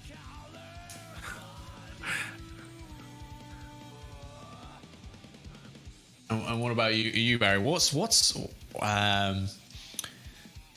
True Devin got that Xander doesn't? That he managed to take it over you, huh? I don't know, man. Ram all looks the same to me, bro. No, fair enough. All right. Okay, well, I was going to ask you guys. I mean, how have you? I'll start with Zando. How have you found the Challenger League so far? I mean, it's obviously been quite a long series of events, but you know, you're here in the finals. Has it been worth all this effort? Yeah, it's been really fun. Well-ran tournament, very good prizes. And yeah, fun format. The playoffs format has been really fun. Yeah, for sure. That's been my favorite part as well. Just the first attends, longer sets with top players is always joy to watch. And what about you, Barry? I felt the qualifiers ran really well. It was actually one of the best weekly experiences in Europe, and I think the format's interesting. So,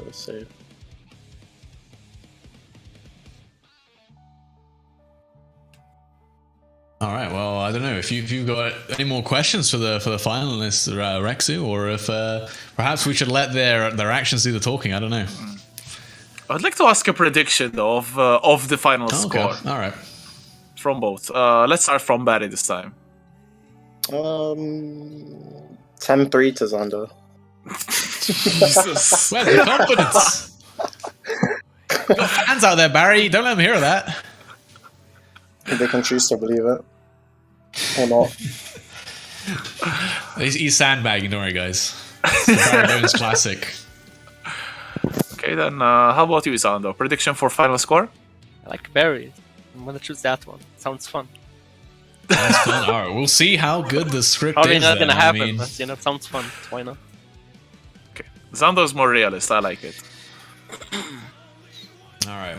Well, I mean, if that's it from us, I think we'll let them get underway, and I'm sure the guys are dying to play. It's been Zando, you know, it's getting late for Zando right now, so we gotta hurry this up. We don't want to keep him waiting too long before he gets a little too sleepy and then has an excuse. But yeah, so thank you guys for coming in and joining us. It's been fun. I'm looking forward to your games. Yeah. Alright, Oh shit. so, Dude, why am I always unmuting myself? Bad time. Right, guys. That's the number one in the region. How do you guys feel about that? He's the one whipping everyone into shape. All right. Well, we're gonna get a very interesting start to this. Maybe this is why Barry was like, yeah, it's gonna be 10-3 to Zando because I'm just gonna play Testament all 13 games. I mean, it's a great start, right? Why not? You got 10 games. Have some fun. Indeed, and speaking of fun, thank you so much to Leapfrog Pocho for the raid. Welcome, you've just come in at the right time for this great grand final of the Challenger League as Barrybones going off with the Testament. Beautiful 6P extending the combo with the explosion of Stain State, yeah, right of there Stain with State. the 214P coming in. Adding that Stain State allows you to get these single hit conversions, which the character otherwise struggles with, right? I mean, this is a newish character. I mean, definitely the newest, and people are still working out a lot with this character. A lot of people enjoy them. But what do you think about Testament, Rexy? I actually like their design a lot. I haven't really been experimenting much with them, but they feel like I've heard a lot of not negative but very mid-tier opinions about them, but I still am very much hopeful because they have a very interesting kit. Unfortunately, they don't really seem to shine in any single part of the gameplay, but definitely they are getting blasted by Zanda with forward. What a gold burst from Barry! This is a start sign. Nice, the reversal anti-air and the full conversion here. Going to set up from Stain State. Yep, going to land it. Flips out the corner, but yes, then the Stain State explosion gets you a bit more damage and mix-up potential. And you know, to be fair, Barry, you know, obviously a layer player, but we've seen him play Axel. He's shown he can play other characters quite well, and it's not too surprising coming in that he, you know, even so soon after the character's been released, being able to play Testament to at least challenge Zando here. What? One single sword is all it took, taking Barry off their feet and getting that final dash up 2k to the as a killing blow. But we've seen Barry really that Testament looking quite clean. Honestly, it's just the 2-week anniversary of their release, and I've seen a couple of Barry stream, or I think it was only once, Barry streaming with Testament, and I have to say, I liked a lot what I saw. Unfortunately, I don't think Ram is a comfortable matchup for Testament at all. But Barry really showing a little bit of nice things here at the start. Yeah, I mean, again, kind of early on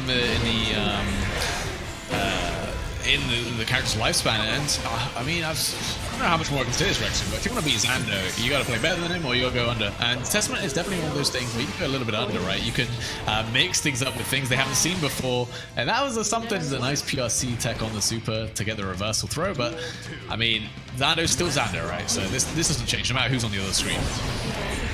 Absolutely, but the other side is showing still Barry, so one of the top of EMEA, so absolutely still a chance to take it. Beautiful back throw, putting Zando in the corner. Let's see this corner pressure coming in from Testament, but there's the jump to 1-4K. It's just such a good button to escape the corner. Beautiful confirm on the jump Nice that 6P.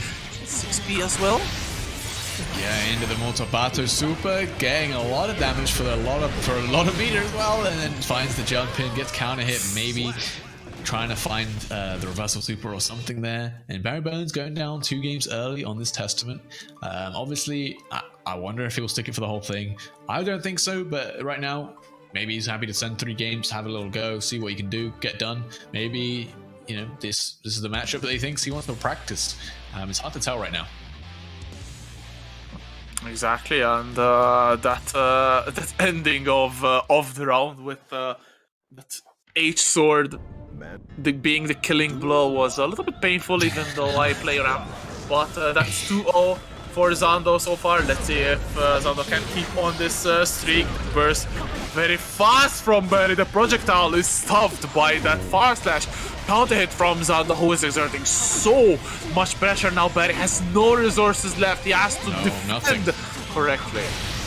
Damn. Yeah, nothing left. It's opened up once, and now you got barely any life left either. Wakes up with the 6P. All right, that's something to get started. The run up Multibato to close out the round. Why not? It's an invincible super. If you catch your opponent trying to press the button, that's gonna work. And you know, Zando sometimes he is not afraid to get down in the A2.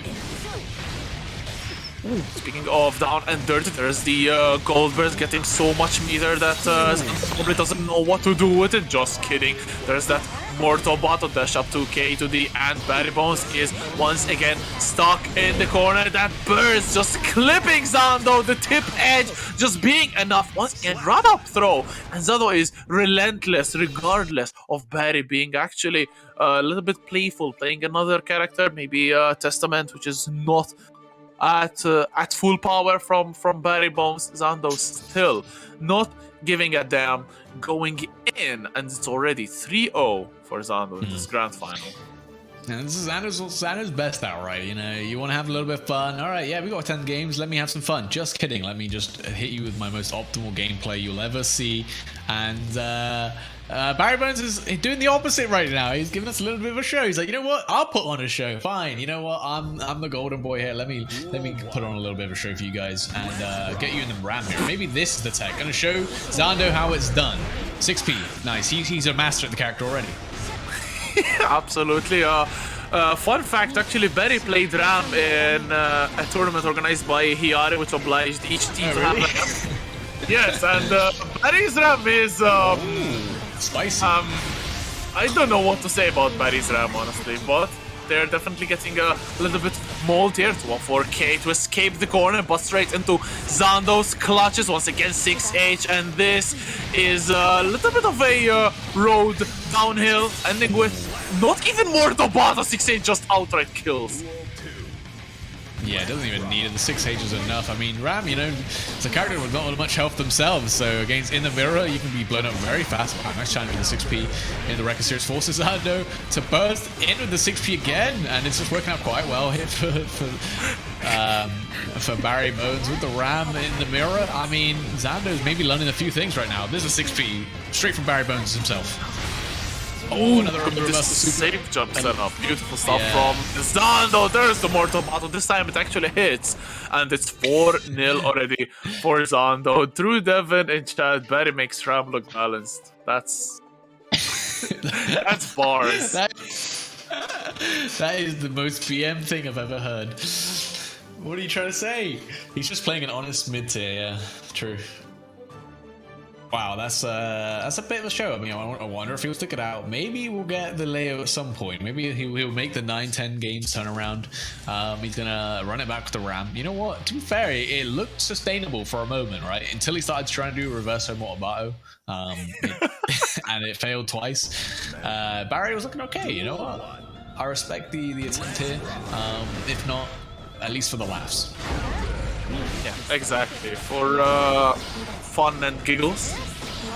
And oh my god, heavy slash battles. Oh my god, pressing at the second hit of the Rekka, a little bit late with the Mortal Battle, and Barry's out of the corner. Beautiful jump H. Full extension of the combo. The Ramlethal is getting geared up. Unfortunately, couldn't really get a Mortal Battle, but still, good life advantage for Barrybones.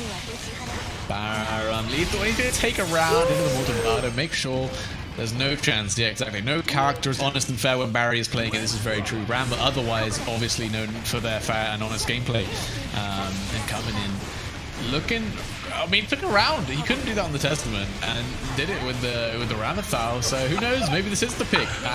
Defensively, though, still struggling in the corner, and then I'll finally get no help. No, there's no DP for Ram. I mean, you got to be careful. This ain't Leo. Ooh, fortunate the 6P gets clipped, but there's a back throw from Barry into the corner. Beautiful throw tech from Zando. Ram does not have a 2D. That has just been confirmed, but look at this pressure. In the corner, Barry is pressure in the corner though. Look at the risk on Zando, slowly building up versus waiting for Zando. But just like that, back throw. Yeah, that was really nice. I mean, spends the burst in this guy game for the 2-1-4H, get the cute counter hit.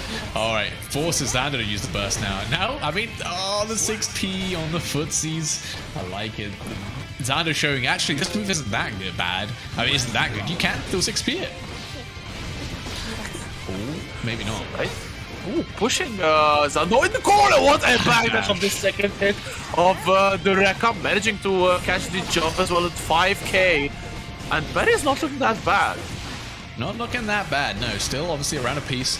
But Zando with all the pressure, with some meter, and Barry with some risk. That could be a little dash up throw. Doesn't get put back in the corner. But you know what? Sometimes you got to take back. You got to take it when you can. There's a counter hit on the throw. PLC attempt. Yeah, Zando with so much meter is going to carry you to the corner here. Oh. And that. Is that going to get from the wall? It doesn't.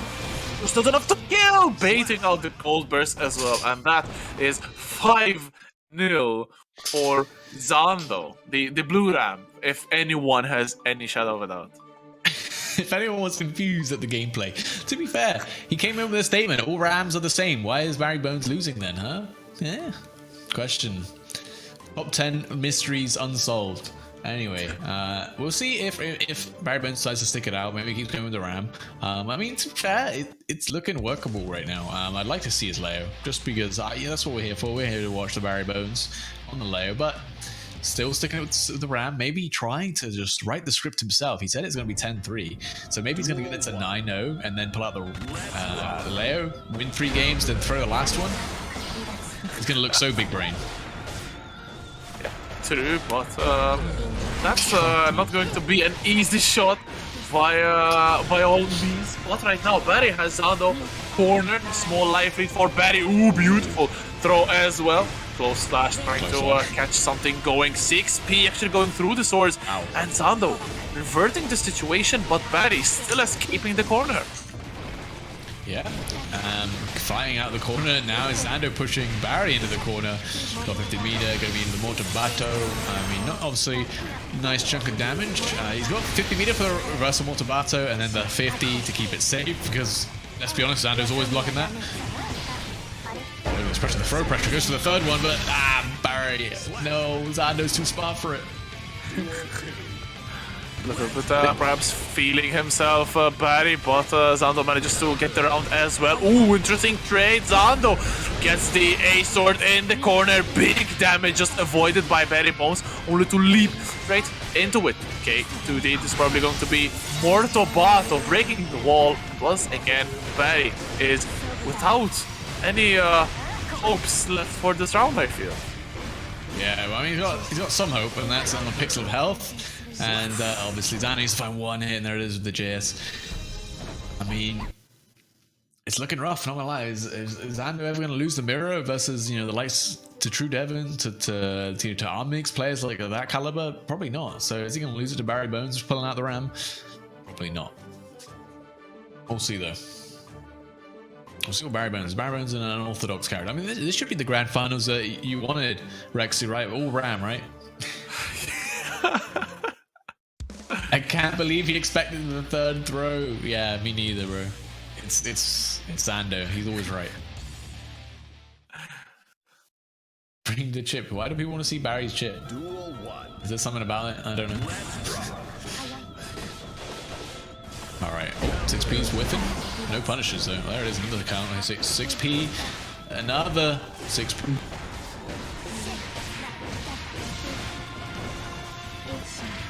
Oh my god, the throw just whiffs and Zando capitalizes on the opportunity. Oh my god, beautiful 2-1-4K from Barry once again. Oh my god, 6P into Rekka, clash for both of these players. Mortal Bata whiffing for Barrybones, but has enough meter to actually make it safe, sending in the sword, double sword. MMA Ram is about to be unleashed by Barrybones, only to be killed by the sword throw in the stomach. And Zando once again, another round for the Israeli player.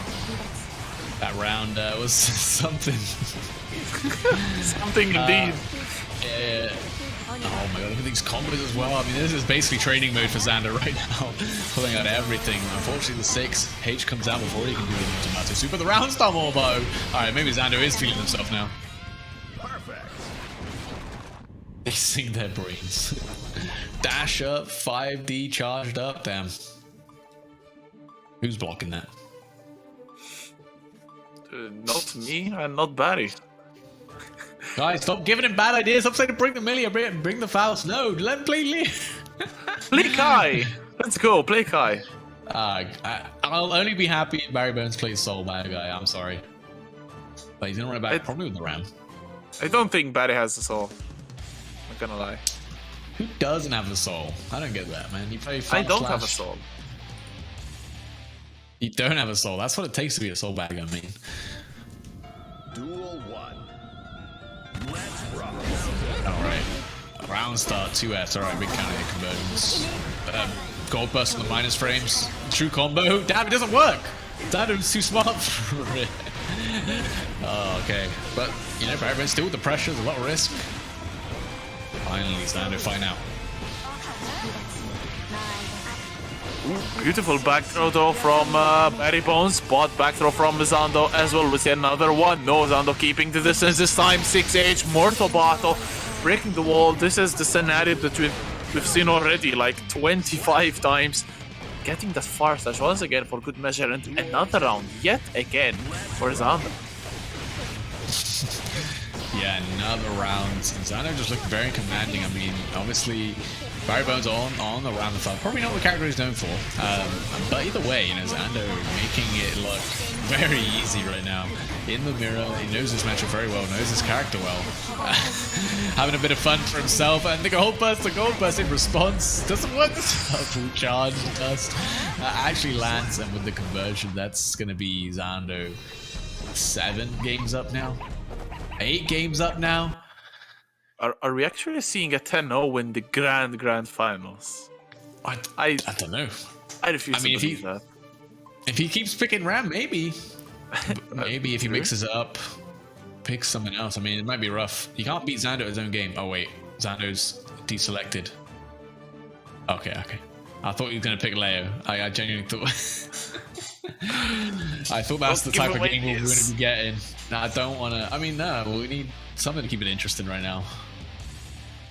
Zando's just too good in this matchup. I don't think Barry fully understands Zando's power. Oh my god, beautiful start with the 5k Daura. Oh my god, and again, big counter hit for Zando, getting that sword throw into the corner and stopping the pressure to keep the corner. But there's a 6p from Barrybones, only to be bursted from Zando. Both running up, maybe for the second throw at the wall. Wake up, Mortaba. Excuse me, is that Oki? Is that Ram Oki? Tell me, Rexy. That's something. Zando Oki right there. waking up, reading Barry like a book. Mix indeed, yeah. Who's blocking that? That's not me, that's for sure. Oh. Barry trying to fish for something with that 5k, but just like that, there's the backup from Zando. Burst at the perfect time from Barrybones, but no resources left now for the Englishman. Look at Zando just walking back, making everything Barry's throwing with, only to just go into the action. Okay, there's a throw from Barrybones. Beautiful frame kill set up with the 5Ps. Ooh. Setting up these throws at the 6. We counter hit on the PRC whiff from Zando. And then trying to run for the throw, that's plus. Makes sure with the RC, tries to maybe set up for the second throw, but Zando's too smart. And the tap dust from downtown. That's another game to Zando. He's one game away from taking the finals.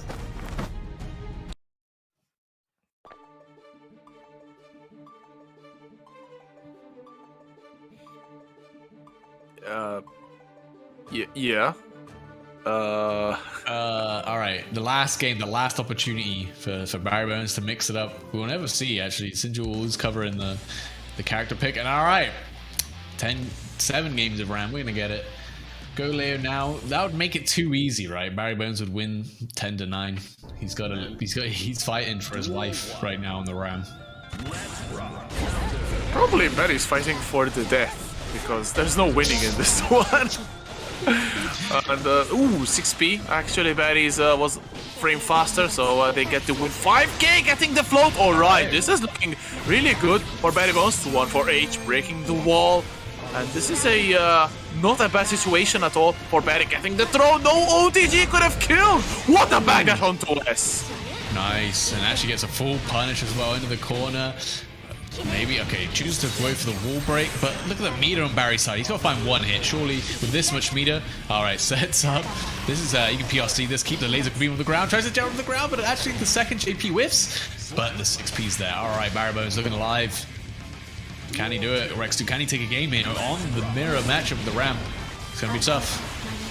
Ooh, Gold Burst is blocked. Ram Mirror is actually one of the most cursed matchups in this whole game, so obviously plenty of room for Barry to actually take it, plus he's a very solid player, so I don't see why not, but not at the moment, because look at this incredibly dominant round for Zando with a perfect setting up set point on a silver plate.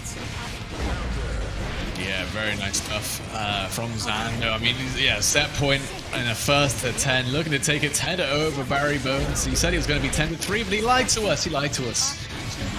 Right now, it's looking like it's going to be 10-0, and Zando wants to make it happen. He wants to go to bed. It is far past his bedtime. Oh, there's a Gold Burst attempt, putting the final nail in the coffin. The coffin from Goldlewis isn't here. So unfortunately there is no one who will carry Barrybones down, but Zando is your champion from Season 4 of the Guilty Gear Strive Challenger League by 2BCU. It has been such a great season, culminating in a very close grand finals. And in the end, Ram won. Yay! You're happy about that, Rexy. I mean, look, it's Zando. This guy is unstoppable. I mean, he is like the conqueror for a good reason, right? He's one. He's the king of the salt mine, king of salty EU, and now the king of 2BCU as well. So no surprises from my side, personally. Yeah, it was absolutely Zando. It's just there's no stopping Zando. I mean, with your main or not, we have an answer now as well. There is no stopping Zando. Period. No, I mean, we've got both Barrybones and Zando in the chat right now, so we'll hop them in. You can see what they thought of that first attempt. I mean, the question on everyone's lips, Barrybones. What happened with the Ram, huh? It was cooking, but the Ram was a pick because me and Hiyari played recently, and I was doing better with Ram than Leo. And then the Testament I just wanted to try out because I don't know if you were there for the first set, but or the pool set of me and Zando, but I also go Testament and wasn't allowed, so I thought I'd just try it out. Yeah, I mean that is fair enough. It's something that I mean, the first of 10, you got the games in hand to spare to try something out, and I respect it. The Rams still look pretty solid. It's just must be very difficult to try and beat Zando in the mirror. Yeah. All right, and what about you, Xander? What did you think of Barrybones trying to beat you at your own game? I don't like the mirror. I just wanted to play Ramlethal. Barrybones is too cruel. He wouldn't let you have that much fun. Oh well. It's okay, I'm going to NA next month. I heard they have a lot of players, so it's all good. I have a lot of practice there. Very true. Zando, are you actually disappointed that Barry didn't play Leo, like, not full power Barry? Yeah, but whatever. It is what it is. It's unfortunately the way it is, but hey, at least you got a 10-0. So, small Very consolation. convincingly. It's a shame, I wanted the 10-3. Barry couldn't make it happen. You should have thrown a couple games at it if you wanted the 10-3. Dude, I wanted to, if I wanted to lose and then switch to May. You couldn't. You couldn't Yeah. lose, Sando. You just built different. Even when you I was try to close. lose, you win. Unfortunate. But yeah, I'm excited to see you go over to NA and perform over there for sure. I assume this is a combo breaker, right? Yeah, I'm going next month. I'm ordering the tickets this weekend. Ooh. Like the ticket, like the plane tickets. I still need to find what hotel I'm going to. So we'll see. Alright, well, you've conquered basically all the weekly tournaments, including 2BCU Challenger League now. Are you going to conquer the combo breaker as well? We'll see. It's my first major, so there's a very large chance that I'm just gonna choke and crumble. But we'll see. Yeah. I'm happy with how I've been doing in weeklies, though. I've been having a really good win streak lately in the weeklies, which is nice. Yeah, no one can stop you. That's yeah, the domination just keeps going on, and we'll be very curious to see you at Combo Breaker. So definitely you'll have all of EMEA's eyes on you, Zando, and probably I'll be echoed by everyone watching and wishing you a massive good luck. Obviously, we'll have our opportunities. Whole continent about to watch me drown in pools. Very nice. Nah, not drowning. Nah. Shut up. No chance. Listen, you need to understand the stress of not being in a major. Like, I'm just going there for experience. I originally wanted to go to Evo first, to have Evo as my first major, but I thought about it and going to Evo is enough stress. It being a first major is way too much. So I'm looking at Calm Breaker as experience that I'm trying to gain. So just do my best. Yeah, understandable. But I'm sure that you'll do just fine. You got the whole EMEA on your side, so you'll be fine. True. All right. And what about you, Barry? I think I saw you you signed up to VSX, right? It's kind of like the major in the UK up in Brummie. Are you looking forward to that? Yeah, I'm looking forward to it. I haven't been able to attend any offline major events, or at least open ones. I got to go to Red Bull Gladiators, and that was pretty fun. Of course. So. Yeah, I'm definitely looking forward to it. That'll I'm be going to be going up, having a great time. Can't wait to lose nice 0-2 to in see pools. you. That's going to be great. Yeah, it would be. It's going to be hype. I mean, if anyone ever fancies a trip to the UK, I mean, I can't say Birmingham's probably the best place to go, but hey, there's an offline major there in August. So.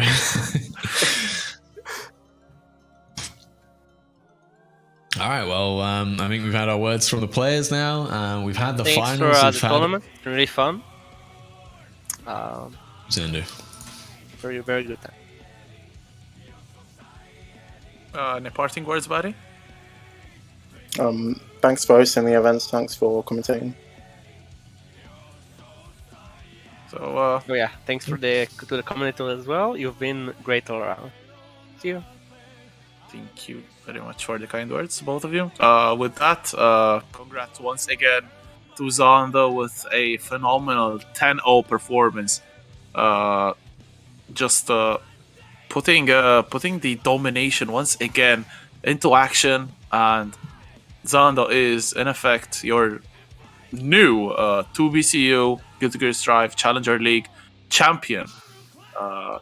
So until season 5, which will definitely be even more hype, I'm 100% sure, than this one. This has been such a good season, honestly, though, and I'm so curious to see what new talents we'll find in season 5. Yeah, for sure. And I mean, obviously, we had the words from the players. The tournament's been run beautifully. The reduction value's been great. I think the tournaments have been hype. I mean, we've had a fair share of problems, but what's not? That's not going to discourage anyone, really. And I'm very much looking forward to the next season. I mean, obviously, Zando winning this season, the script still runs true. I think we might need to get some new writers, though. I mean, that 10-0 was a little bit too suspect, True. But it is what it is, I guess, as Zando very well said. And that's all we had for tonight. The show is a closing. And Sinjul, any final words? I mean, I'd like to just yeah, quickly shout out the sponsors, if that's all right. Obviously, LC Power's providing the monitors for the prize pools as well, and that was great. You can find them !LC Power in the chat. Obviously, they do a wide range of PC products. Obviously, I mean, like monitors and power supplies, things like that. And obviously, you got Streamperfly, Nitro Concepts, and that's where you get kind of like streaming gear, stuff for your desk setup, new gaming chairs, new desks, anything like that. And a lot of people work from home nowadays, so that's kind of maybe something you want to look into. Reasonable prices. And yeah, and obviously, finally, thank you to Sinjul for running the tournaments. You are welcome, and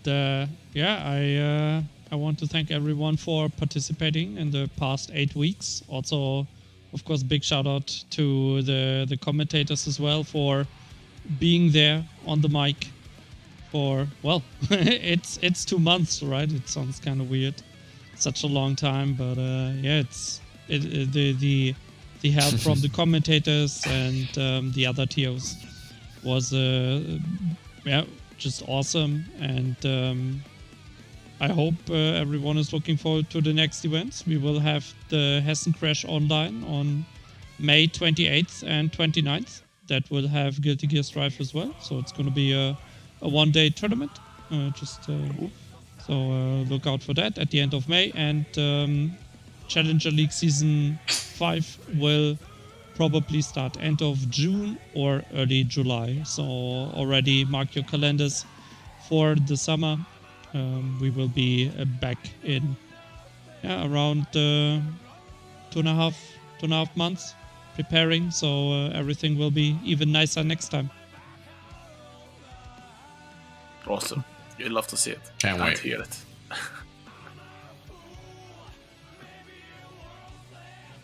Yeah, that's pretty much it from my side, guys.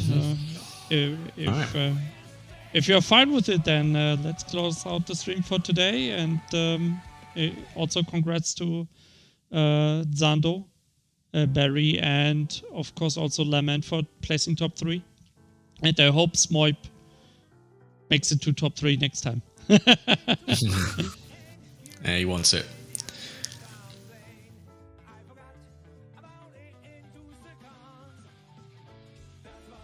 Okay, then all right, well, guys, have a good night, and hope you tune in for Guilty Gear Xrd tomorrow, also top 4. Oh, yeah, of course. Still got the rest of the week as well. I mean, it's only Tuesday, and there's going to be the finals for the rest of the week. So yeah, make sure to keep tuning in onto the 2BCU channel. I think I'll be back for Blaze Blue on Friday then. That's going to be hype. Indeed, it's will be. But small shout out to ourselves. Follow us on Twitter if you enjoyed this. Obviously, follow 2BCU on Twitter. Follow Sinjul on Twitter. Shout outs to everyone. Thank you so much, chat. Thank you so much to every single person who has tuned in. You have been amazing. Lazarus, you're so sick on the mic. It has been an experience commentating with you. Actually. I'm surprised we don't get a chance to commentate together more often. I mean, when we get dressed up for each other, anything can happen. What can you say? Yeah, like look at the drip. I know. Little small secret to the chat, right? I showed up on his shirt before we started, and he's like, "Oh damn, now I gotta dress up." It was great. Exposed, but yeah, exposed. It's all right. Maybe next time we now know the etiquette, so it's fine. True. It's it's been a great evening, and it's finally come to a close. But yeah, it's shout out to everyone who has been part of this. Production has been amazing. TOs have been amazing. The tournaments ran just so smoothly. And yeah, if you've enjoyed my work, obviously, my Twitter is right here, and be sure to give a follow. And Lazarus, maybe anything you want to plug before we pull the curtain? I mean, not too much right now. I'm only really existing on Twitter for the time being, so that's at LazarusC_I, and there you can just follow me. And I like to tweet about fighting games, a little bit of discussion, a little bit of shit posting, a little bit of fun.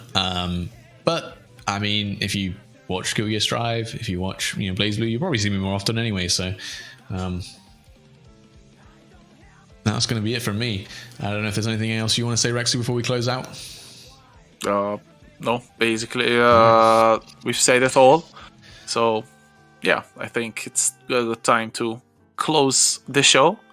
Yeah, good night, guys. I think it's been great tournament. So I think we've all earned some rest here. Zando definitely can't wait to get in his bed, I'm sure.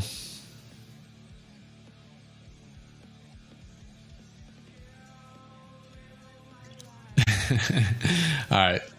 See you guys. Goodbye.